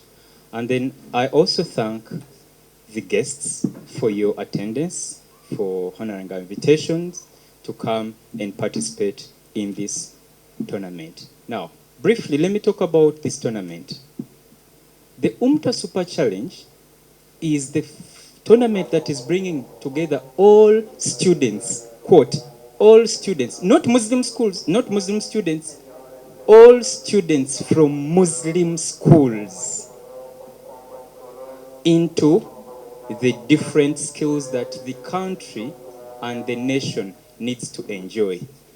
I request as I speak, we shall have a special Jama for ourselves in the interest of keeping time. Now, this tournament is looking at equipping. We're not looking at students competing and going away. No, we are looking at equipping students with skills that they can move out with in the fields and then exhibit such skills. That is the main objective of this tournament. This tournament has been on journeys. Number one, we started with the patrons. It's a bigger tournament compared to all existing tournaments. We started with patrons, we trained patrons, and we tasked them to look up to all students and give them these skills so that they bring them in this competition for us to assess and check if it is true these skills are going out to the field. After the patrons, we are now here. All head teachers of Muslim schools in Uganda are aware of this tournament. Now, having left the objective of the tournament and the journey that we've been walking, I now come to appreciations. As I appreciate, we have been with 4 categories. These students have participated in the different 4 categories. 1, debate. Number 2, public speaking. Number 3, poetry. And number 4, the writing challenge. They are all giving you skills. Thank you so much, the participants. The message I'm giving out to you is one. We are not competing to see the best. Today you are a participant. Tomorrow you're going to use these skills to make money. I was sharing with my friends, we are already seeing future judges amongst you, future journalists, etc., etc. But in this field of this tournament, we are seeing future adjudicators. Thank you so much for this. The skill is now into you. We've checked every participant who has participated in this tournament has the skill. Thank you so much for the participants. Thank you so much for the patrons who have escorted these students to these competitions. Thank you so much. The number one, the chairperson, is the speaker, myself. Vice chairperson, Madam Zeria Nachejwe. She's around. We have our general secretary, who is doubling as the tournament director, Mr. Sekandi Jibril. We are going to see him here. And then we have our treasurer, who is telling us spend this and that accordingly, Mr. Uchamuzi Kraish. Surprisingly, he's a deputy head teacher. So by default, he becomes our boss. Then on the committee, we also have other members who are outside. I may not introduce them all, but I just want to thank them so much for the journey. UMTA Secretariat, in a special way. This tournament has two bodies, the technical committee and then the leadership committee. The leadership committee is headed by the executive director of Uganda Muslim Teachers Association, together with all the secretariat members. And then the technical committee is the one headed by Sava Sechito Abdul Hakim. So those are the two bodies. Thank you so much, UMTA. Thank you so much, the different stakeholders. And the last two thanks go out to our sponsors. Thank you so much. Our sponsors, Tropical Bank, Raj, Muslim Channel, etc., etc. They've appreciated you and they've talked to us. I will not waste that time. Last but not least, thank you so much, Kawempe Muslim Secondary School. Let's give an applause for that.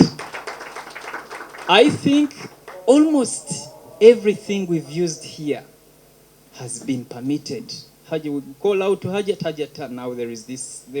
It's okay, we shall provide. Thank you so much, Hajat, for this.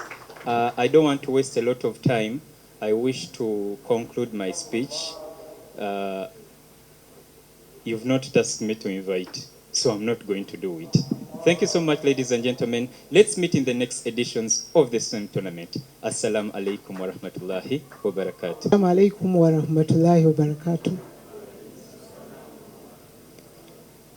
Unfortunately, I have never participated in a debating competition, not even a public speaking. I don't know how I'm going to be judged, because now these people, they are fresh, full of ideas. Here she has erred, here she has not done this. But please don't judge me. I'm not like you, I'm not a participant. But Alhamdulillah. I thank the Almighty Allah for this moment. And I think it has been a great moment. Alhamdulillah. On behalf of the Board of Governors and the Kawempe community, of which our chief guest, the title that he left out, our chief guest, Professor Muhammad Msoke Chigundu, is the chairperson of the Board of Governors of Kawempe Muslim Secondary School. So, on behalf of the board and the Kawempe community, we take this honor.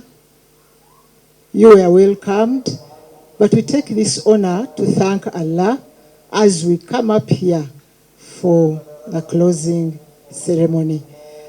I know it has not been easy, but you have not come only to attain knowledge, but you have also networked.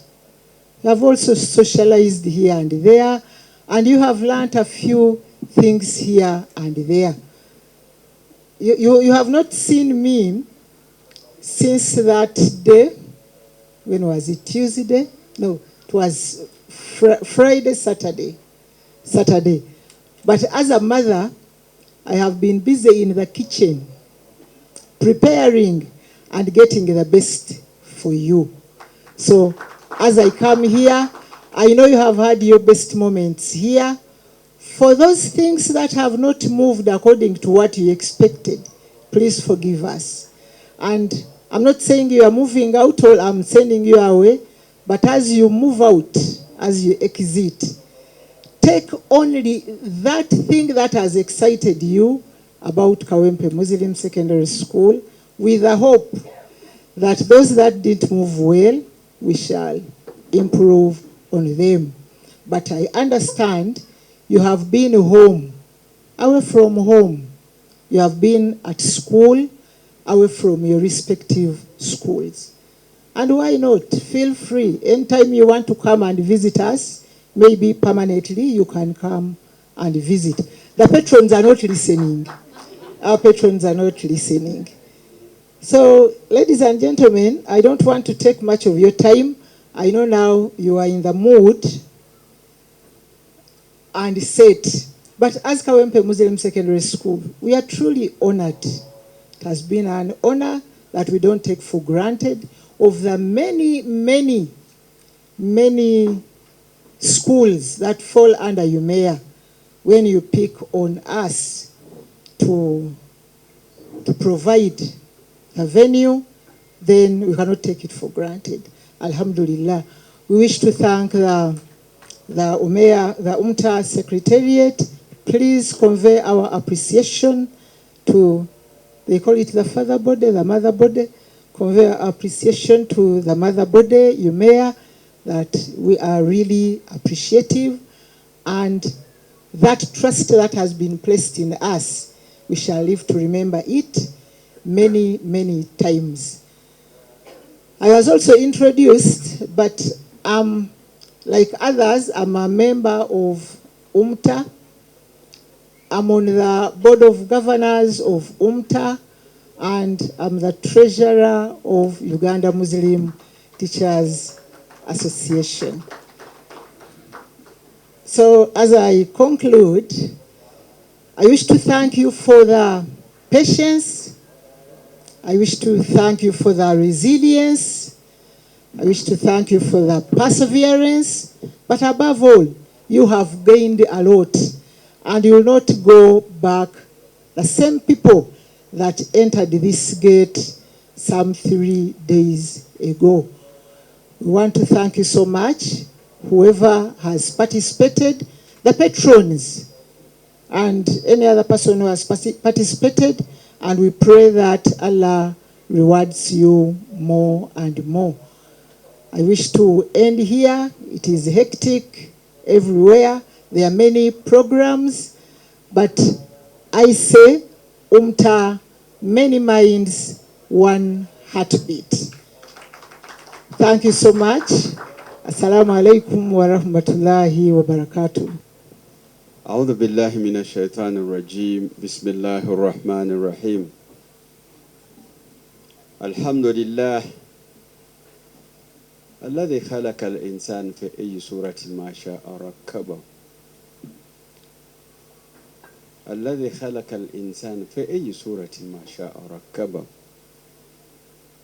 ثم الصلاة والسلام على نبينا محمد صلى الله عليه وسلم الذي لم يكن له حاجة لوضع كتابا يستنبط منه قواعد الشرعية وكل ما جرى على لسانه كان وحي يوحى. وبعد, the executive director of UMTA, who has actually given the signature to me to be here this afternoon as the guest of honor, together with the board of governors of UMTA, the dear head teacher of this powerful school, like I've learned this afternoon, that is Namita Hajati Zulaika Chivirige, all the head teachers present here and the deputies, our sponsors who are standing and sitting right here amidst us, our dear students, and the parents who, in this terminology, we can call the teachers, and everyone present here this afternoon. Allow me to give you the best salutation. Assalamu alaikum wa rahmatullahi wa barakatuh. It's indeed an honor that I've been given this opportunity to be the first chief guest of the first edition of this challenge. First things move fast. I'm not going to say fast things move first, but fast things move what? That's it. So when you stand and have been given the opportunity to be that, then it's an honor. And I want to thank Almighty Allah subhanahu wa ta'ala. And I want to thank the head teacher for basically, because this is my home. You've heard I'm the chair with the help of the unchallengeable pilot, because I call her pilot of a huge airline, a jumbo jet, that I'm here. But to come back to Paige, I want to thank the participants. It's not by design that I look at this side first, but again, I have to look at this side as well. But it's the changes that I have on my hands. At this side, I go this side, and I go this. So, thank you very much. When we come to such a challenge, there are so many things that we learn. But before I move to what we learn, allow me to say that all of us, we can put our hands together and we thank the UMTA board together with the executive for having given us this opportunity.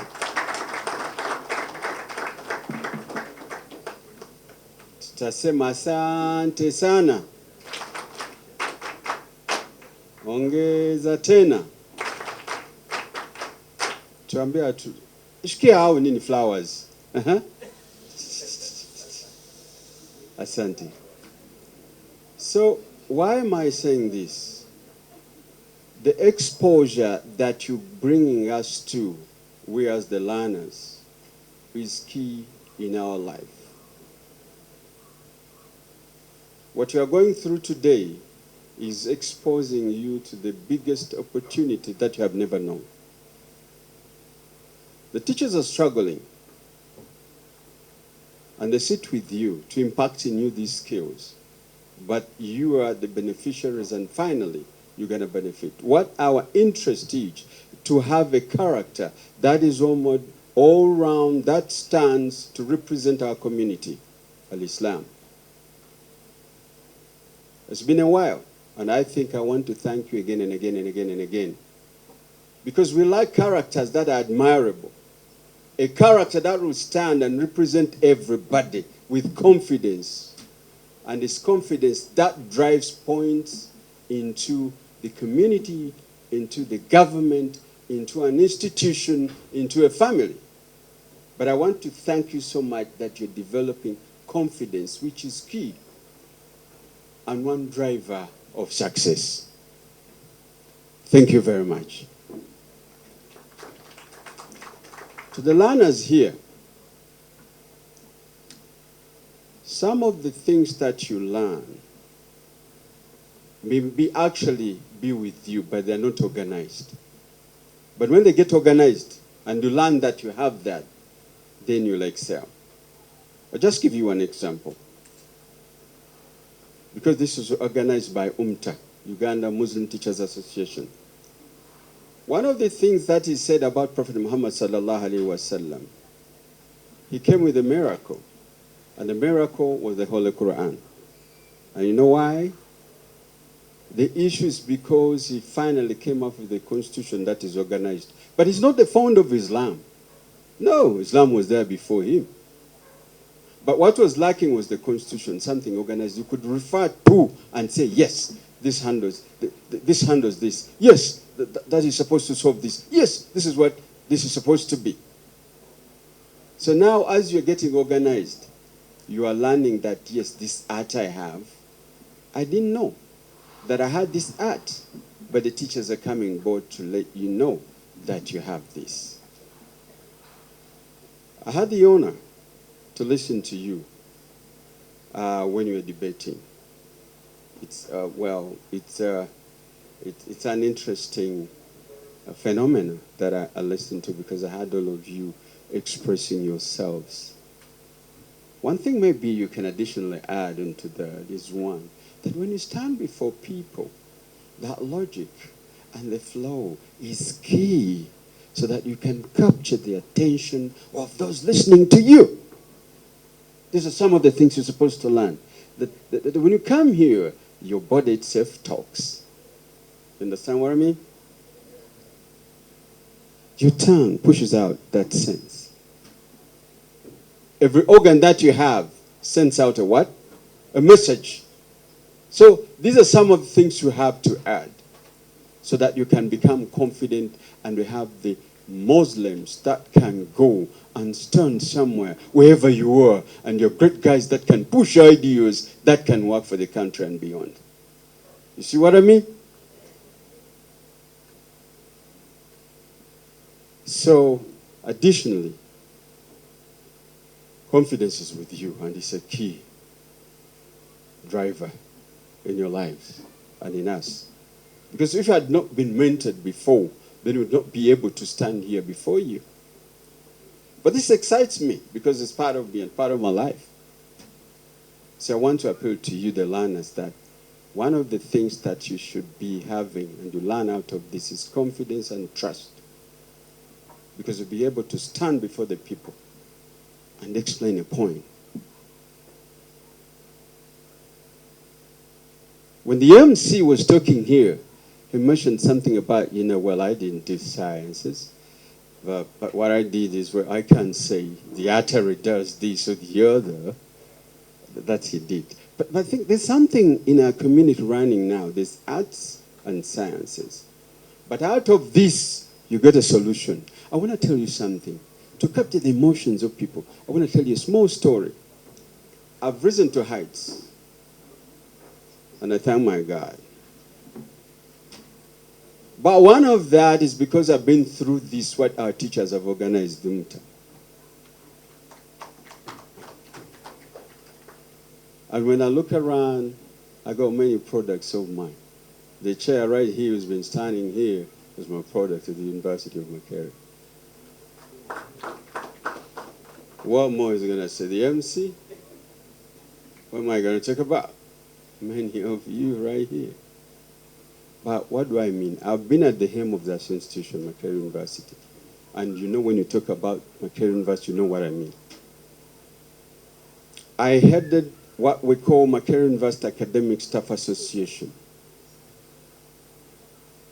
And you guys, when you talk about the issue of saying Muslims or not Muslims, no, it's about the ability that you have that's going to display you. It's not about saying that I'm Muhammad, I'm Paul, and I'm John. No. What you have. You know what you are. Stand strong and say it and you'll do. So it was through that association that I managed to engage the head of state, President Museveni, to be able to enhance the salaries of staff of public universities. It was never through a quarrel. I never had a gun. But this is what it is. So what they are putting in you right now is what you're going to use. And I think even probably what is missing now, the president is constantly talking about these subjects like you said with the other. No, but I think out of you now we're developing a team that can engage him. And when you engage him with these skills that you have, he will listen to you, he will get excited, he will smile, and you see him getting to what you want. Just this. So, what you have learned here today, and what we're going to learn in the futures to come, is going to help us in this country. But two, character is key. This is how we learn developing characters, because they're very important. Character. One of the main, that is modern but is gone for a while, that is one of the American freedom fighter. This man said the following words, not by arrangement or by order. The worst thing to meet is not to meet an animal like a lion, because you know it's going to eat you up. But to meet a character of a man, that's not a character. But how do we build these characters? It's by what Madame Namite is what you've done here, because you're Madame Money here, you are sponsoring here, and with other sponsors. What they are doing to you is they are building a character that is admirable, that is strong, that is going to be the character that we need in this country and that we need as Muslims. That we've been lacking, but this is the platform that is going to help us develop or mentor what we call characters. I therefore want to appreciate UMTA and the mother body, UMEA, for being there for us. And UMTA realizing that this is what we need. This is what other groups have gone through to be able to capture what we call the positions, first positions in this state. They've developed them. They have admirable characters. They look up to them. And finally, they occupy what we call the best positions in the country. But you can afford to do that. This has been missing, and now this is a platform that we've developed, that we have gotten to be able to have our people coming back on the top and to say, yes, you are a person that we need. You know, I will not speak at length, because when I do, you'll not catch a little stuff that I brought, that I packaged, probably in my talk that you're going to take home. I therefore want to stop here by thanking UMTA, by thanking the head teachers, and on top of the organizing, thanking Kawempe Muslim Secondary School for being generous and for letting others know that we have to give a hand to each other. So, thank you for leading and coming on board to realize that you associate with good stuff. We only associate with good stuff. We don't want to get rubbish. So your association with good stuff, which has started and making the history here today, is key in the history of UMEA, UMTA, Kawempe, and every one of us. May I thank the administrators of the different schools that took time off to be here, because it's key, because now you are joining hands with the head teacher here. That's important. The teachers, your overwhelming support and all the time to be between the children, thank you so much. To the children, allow me to say that word, the children, because you're my children, aren't you? Aren't you? Good to see you all. And I'll always be happy to see you and wishing you the best. And to see you, whatever direction you are going to take in an area, we'll definitely find you there, inshallah. This format is going to take you across the world and the globe, because Mitch has taken me in everywhere. And nobody will ever know what my discipline is like, because I'm multi. He's going to introduce me as a man who get a PhD in language, which is not my right. But I studied English at degree level as well. When you go anywhere, that will go. I've moved across the globe because of this. So you women and men, I start with women, you have it all now. And I want to wish you the best. ربنا آتنا في الدنيا حسنة وفي الآخرة حسنة وقنا عذاب النار وعذاب الدين وعذاب القبر وعذاب الفقر وارزقنا النظر إلى وجهك الكريم. اللهم ارزق أولادنا وارزقهم رزقا واسعا حلالا طيبا وعلما نافعا مباركا وارفعهم إلى الدرجات العالية وصل اللهم على سيدنا محمد وعلى آله وصحبه وسلم والحمد لله رب العالمين. Dear patrons, to the students, wow, bravo to you. I saw what you did. You are wonderful. Believe me, you are all equally good. But we can't have you all as winners. So please, be proud of yourselves.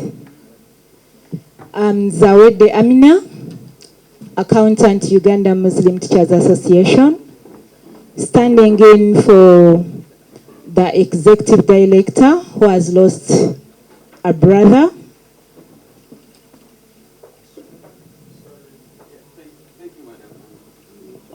You know one thing, I got excited, and maybe because as we meet, we adopt many things. Maybe what we can adopt is we are not all number one, then saying winner. But we are not all number one, but we can also be number two. So some are going to be number one, and someone else is going to be number one. We are all winners, aren't we? So we can do that. We are doing that. Thank you very much.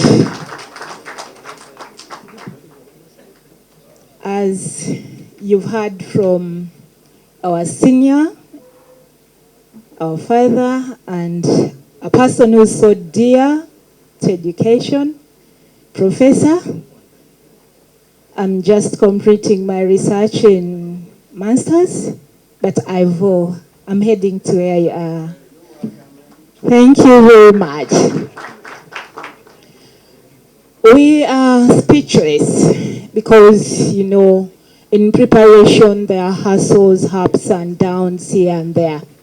We've had our share, but Alhamdulillah, we've merged winners, aren't we? Yes, we've merged winners. And we would not have such an occasion without the assistance of our dear sponsors and partners. We don't have the exact words to express our gratitude to you, but I request you, I implore you that we are very grateful and we shall report to our board. And Salam TV, rather Salam Muslim channel, you've done us well. I believe they are watching our top bosses. They will also be very grateful. To judges, I've happened to read through some of the evaluations that I've received. And I want to tell you that I've read through like 3 of the evaluation forms, and they were saying one of the best things that has happened in this ridge is there were no kusaririza anywhere. So I thank you for doing a clean work. I know our dear guest is time bad, but allow me tell you about UMTA. I know you've heard about UMTA and you share a lot and you get to hear about UMTA every now and then. Our dear guest, Uganda Muslim Teachers Association, is an umbrella of teachers and Muslim teachers. It is headed by a president on our board, our chairperson. We call that chairperson a president.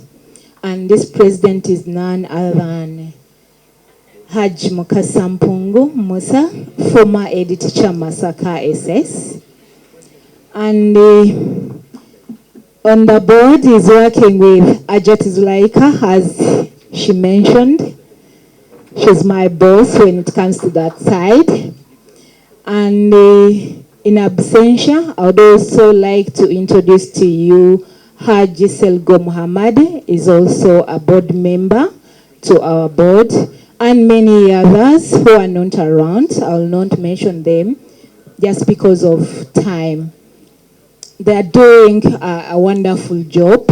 They've mentored us and they've done the strategic job very well. Other than that, we are a secretariat and our office is in Chibuli. We are a team of 6 members. I'll mention those I'll be saying, but many of them are up and down doing the work. Madam Mastula, yes, that one is our program officer. And we've had Madam Amina Msale. She has moved out, trying to make things meet. And I'm also Zawedi Amina. Our executive director is Madam Namilembe Ajili. Unfortunately, on Saturday, she had a wedding of the brother that follows her. And then yesterday, she had to lose a brother out of a tragedy of an accident. So she traveled yesterday night to Mbarara to attend the burial. Now, Mr. Jibril, I know I'm catching out on your time because you're all empowered and very vigilant to give out the things. But before I get to give you the mic, I want to thank in a special way Tropical Bank. Tropical Bank, they are always ready to receive us. Thank you. They've not only given us money to support the function, but dear members, they've also brought you some gifts. So you'll be going out with a package from Tropical Bank. And Hilaj, I'm speechless. You know, when you team up, the outcome is very different. So all that success that you're seeing is because of the teamwork. We have a very strong team headed by Sava. And we also have a very strong person who was the head of the CAP. He did a very wonderful job in soliciting sober, highly intelligent, and honest team to do the judging. Well, to you, our dear finalists, I know it has to be one of you, but believe me, you're all wonderful. And we no longer say that the sky is the limit, because these days, NASA, they will penetrate even the sky and get to the other level. So we wish you all the best in your life, and we hope that you excel further and further and further every the other day. Madam Zulaika, we will not stop thanking you. Someone would say, I'm not hosting your tournament and then host the conversion. To the teachers here, we are having a conversion. And this conversion is next week. We are reporting on Thursday this week. And it is the same lady hosting us. We did not hesitate. So, Ajat, you're the best treasurer to have. Thank you so very much. Our chief guest, allow me, before I end, to introduce to you our dear one, Ajate Ravia. She was a former vice president. Yes, at that time it was vice chairperson. Now we are calling her the successor, the vice president. She's Ajat. Thank you for loving us. Thank you for always standing in whenever we call on you. With those few remarks, I can't thank the patrons enough. You know, that those times when you attend such tournaments where the patrons will report the students and then they disappear.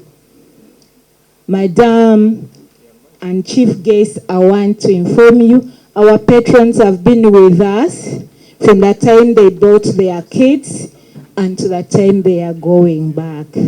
So patrons, thank you so much. And we shall give the information to your team leaders that you did a good job while at Kawempe Muslim Secondary School. We have not received any indiscipline. So, to the students here, wow, your such interacts.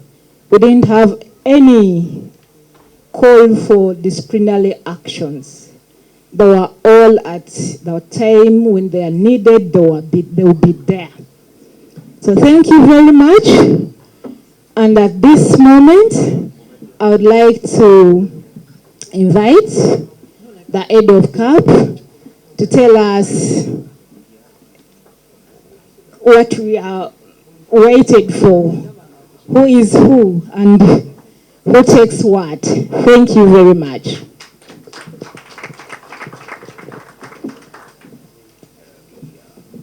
Assalamu alaikum wa rahmatullahi wa barakatuh. The protocol is already established. My name is Sekandi Chibril, and I had the chance to serve as the tournament director. And I am the gentleman Mr. Semanda was talking about. Yesterday I left Makerere University to swear in as a minister for Justice and Constitutional Affairs in the 92nd Cabinet of Makerere University.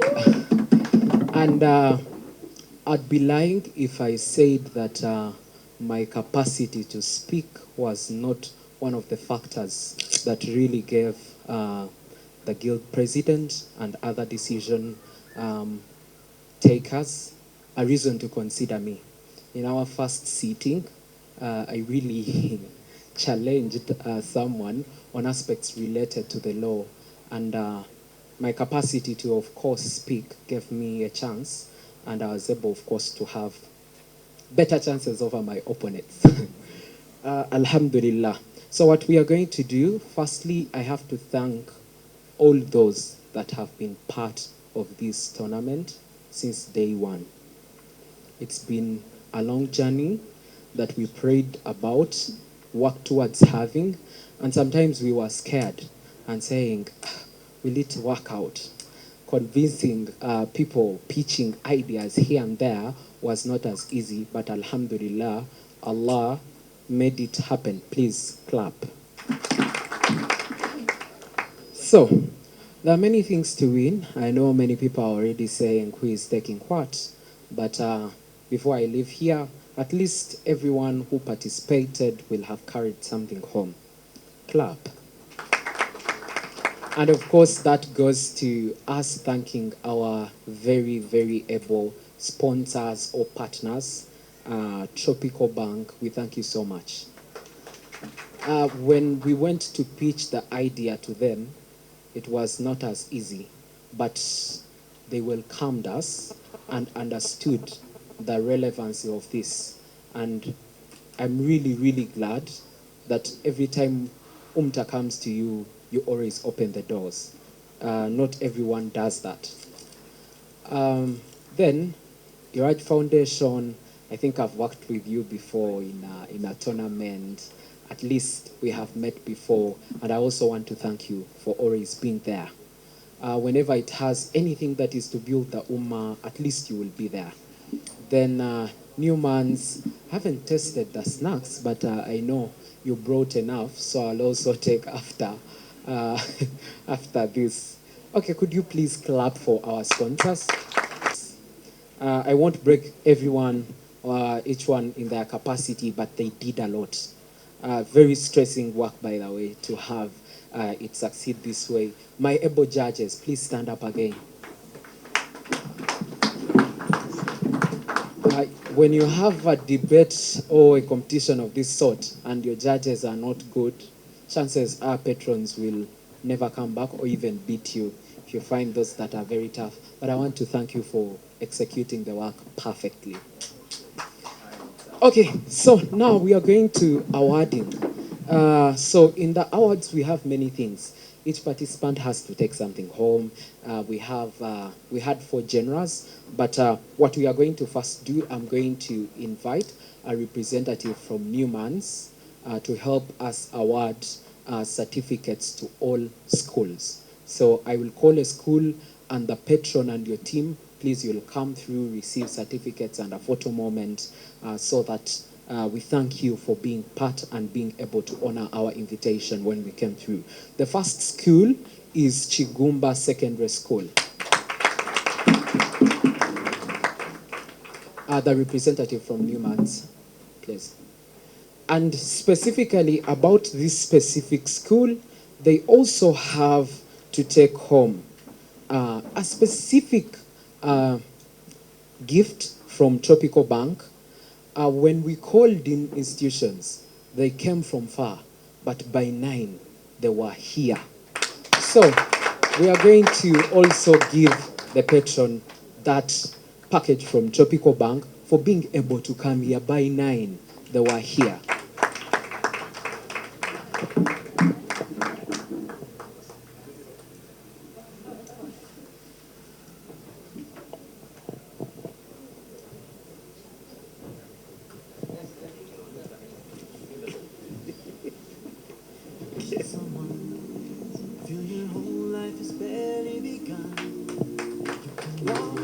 Okay, thank you so much for coming through. The second school is Nakaloke Secondary School.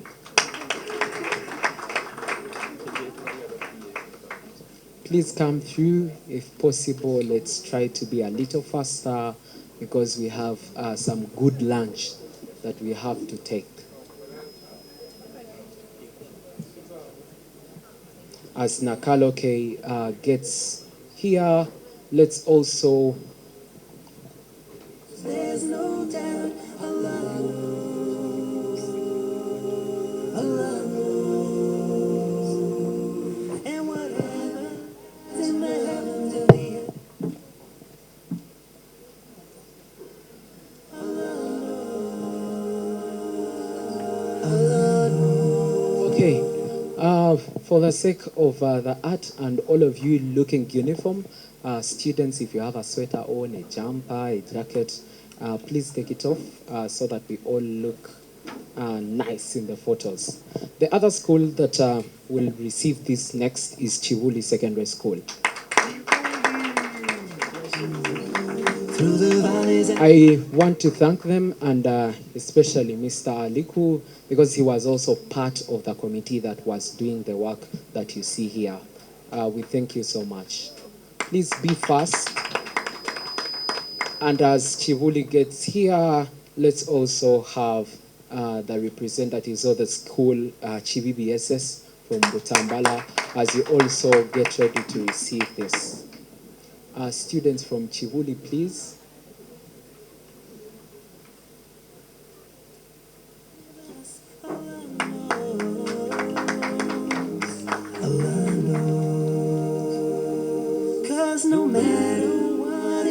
Those from Chivibi also start getting on the walkway so that you also get this. Next, let's have Chivibi Secondary School from Butambala. We also want to thank you for, of course, coming from far. Though not very far, but us who went to Butambala for our education, people used to tell us, you people are in the village, you come from far, but we want to say that Alhamdulillah, though it's a village, it often pays off. The next school that we should have is also from not so far from Chivibi, it's Bulo Parent Secondary School. And as representatives from Bulo Parent Secondary School come through, let's have those from Chinawa High School, Mogongo, and the ones of Kawempe. Chinawa, you need to come through as a team. Let's clap.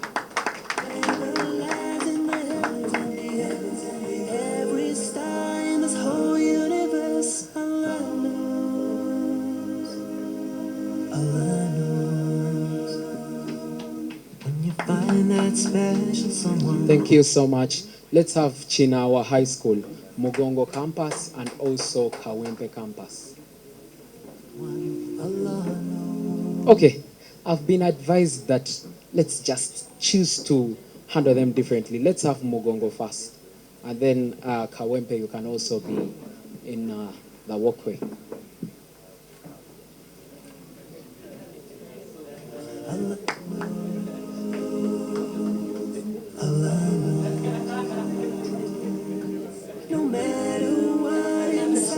Okay, thank you so much. Let's have Kawempe campus now.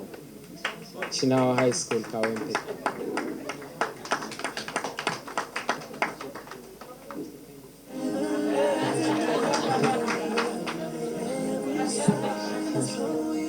Okay, as Kawempe gets here, Mbogo Mixed Secondary School, please also get to the walkway. Mbogo Mixed Secondary School. See your whole world fall apart, and you try to go on, but it seems so hard. Allah knows, Allah knows. Okay, Mbogo Mixed Secondary School. As Mbogo Mixed Secondary School gets here, let those of Mbogo High School also get in the walkway. Please, let's clap for them. No matter what, inside or out, there's one thing of which there's no doubt. Allah knows, Allah knows. And whatever lies in the heavens and the earth, every star in this whole universe, Allah knows, Allah knows. Okay, let's have Mbogo High School. Let's clap for them.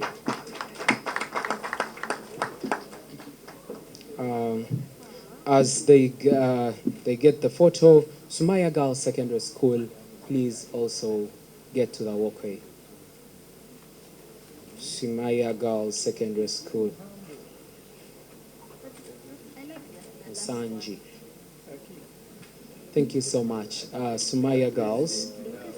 As Sumaya Girls gets here, let's have Buziga Islamic Theological Institute also get to the walkway. Let's clap for them.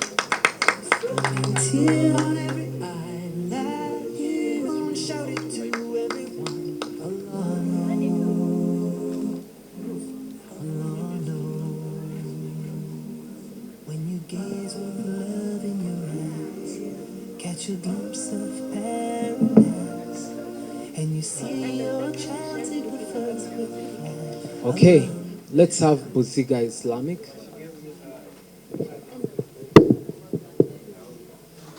As Buziga Islamic gets here, let's have Natete Muslim Secondary School. Please be a little faster because of time. As Buziga gets here, let's have Natete Muslim Secondary School. Clap for them. So, the other school that is also going to get a package from Tropical Bank is specifically Natete Muslim Secondary School. When we sent out invitations to schools, Muslim High, the first school to accept our invitation, make payment, send in their SC first, was Natete. Let's clap for them.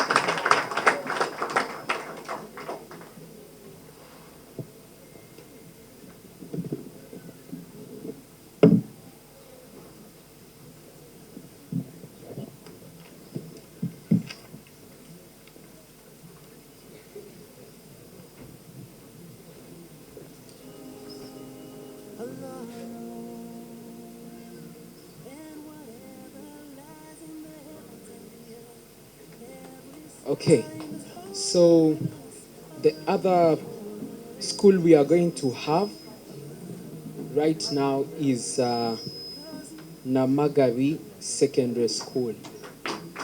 Let's clap for them.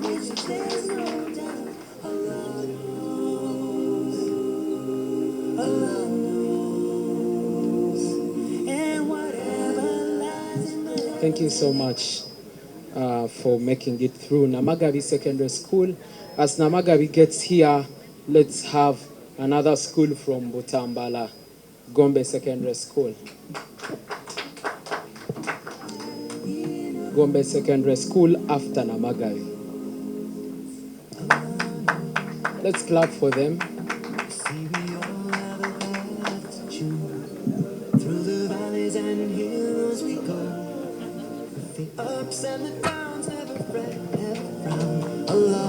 We want to thank this school for specifically bringing the biggest number that any school introduced in this tournament.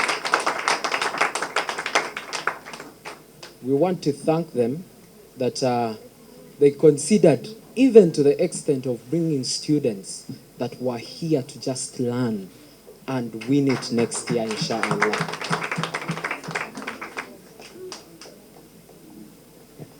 And let's have Gombe Secondary School from Butambala.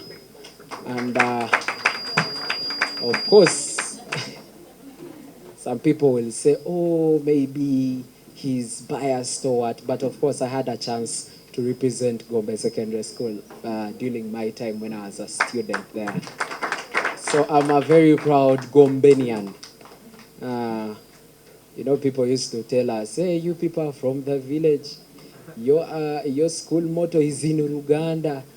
And we are like, okay, let's see what happens. And we used to beat those that had their mottos in English. Yeah.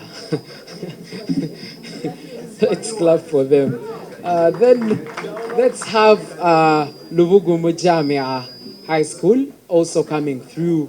And as they do, we shall lastly award this to the host institution, that is Kawempe Muslim Secondary School. But let's have first Luvugumu.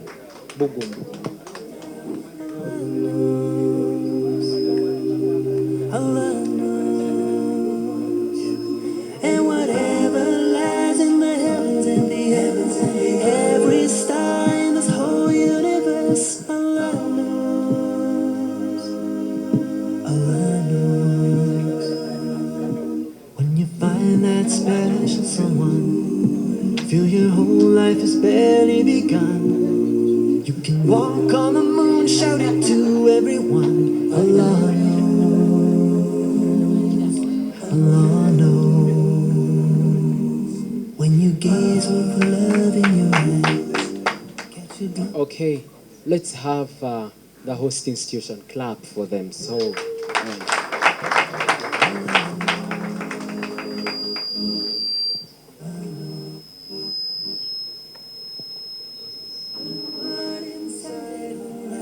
There's one thing of which there's no doubt. Allah knows. Please be a little faster, our dear hosts. You know, it's hard. Not every school allows you to be in. But we are thankful that when we came through, you accepted.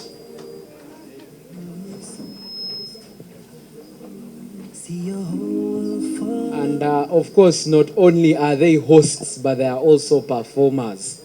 Like you can clearly see, they were in the final. Yes. And it's not by accident, eh? So don't be there and say, oh, they were hosts. No. Yeah. So,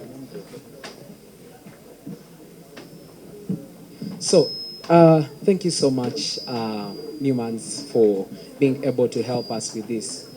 Our dear host, head teacher, I'm going to make a request respectfully. I'd ask you to come through and help us award our patrons. It's common that whenever we go to tournaments, patrons suffer with students and go back with nothing. شكرا يا ربي شكرا شكرا نورت دربي شكرا شكرا يا رب شكرا يا ربي شكرا هديت قلبي شكرا نورت دربي شكرا شكرا يا رب شكرا يا رب يا منزل القرآن يا خالق الإنسان يا رب يا رحمن شكرا يا رب شكرا يا رب يا منزل القرآن يا خالق الإنسان يا رب يا رحمن شكرا يا رب شكرا يا ربي شكرا هديت قلبي شكرا نورت دربي شكرا شكرا يا رب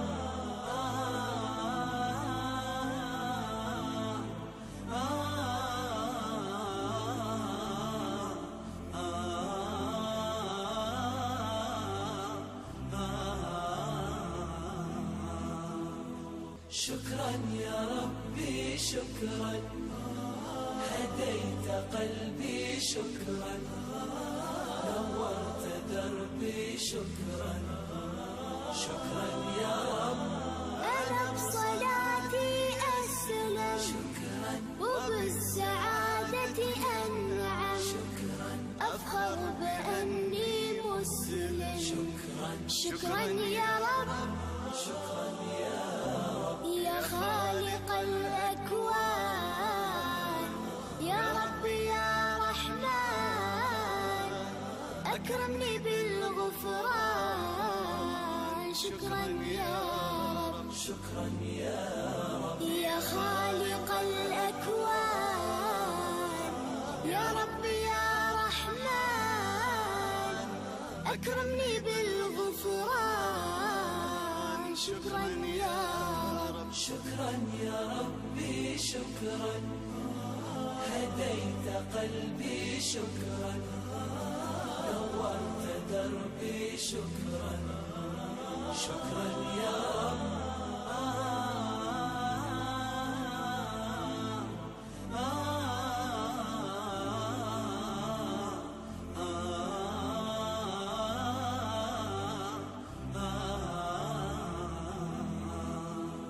شكرا يا ربي شكرا هديت قلبي شكرا نورت دربي شكرا شكرا يا رب نور يا ربي دربي شكرا واستر يا ربي عيبي شكرا واغفر يا ربي ذنبي شكرا دوما يا رب شكرا يا رب دايم مدى الزمان أكرمني بالإيمان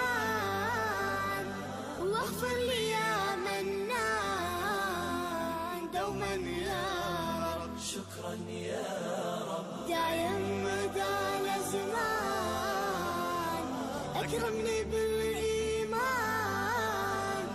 واغفر لي يا منان شكرا يا ربي شكرا هديت قلبي شكرا نورت دربي شكرا شكرا يا رب شكرا يا ربي شكرا هديت قلبي شكرا نورت دربي شكرا شكرا يا رب شكرا يا رب يا منزل القرآن يا خالق الإنسان يا رب يا رحمن شكرا يا رب شكرا يا رب يا منزل القرآن يا خالق الإنسان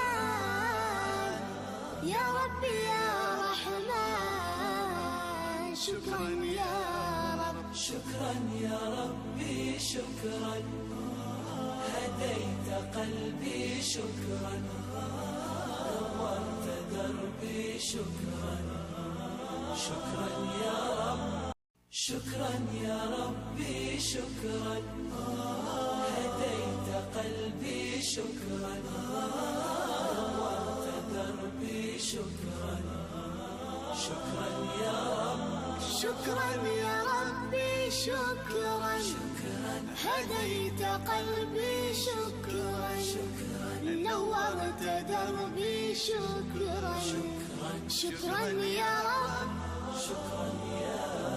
يا منزل القرآن يا خالق الإنسان يا رب يا رحمن شكرا يا رب شكرا يا رب يا منزل القرآن يا خالق الإنسان يا رب يا رحمن شكرا يا رب شكرا يا ربي شكرا هديت قلبي شكرا نورت دربي شكرا شكرا يا رب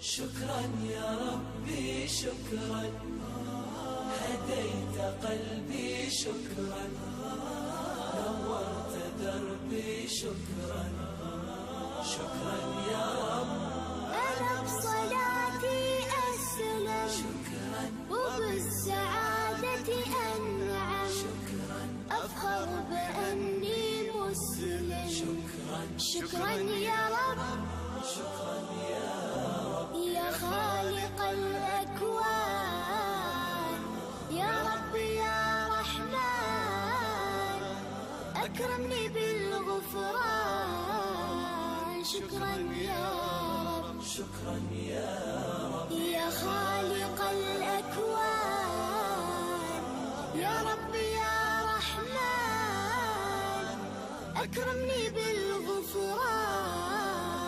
شكرا يا رب شكرا يا ربي شكرا هديت قلبي شكرا نورت دربي شكرا شكرا يا رب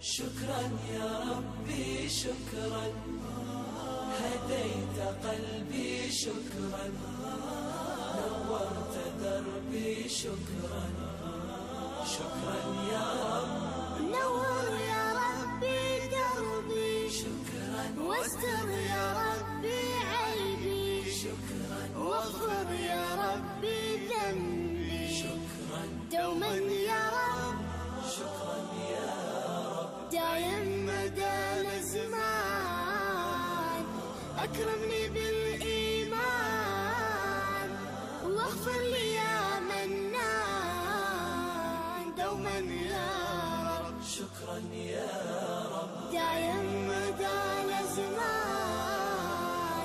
اكرمني بالايمان واغفر لي يا منان دوما يا رب شكرا يا ربي شكرا هديت قلبي شكرا نورت دربي شكرا شكرا يا رب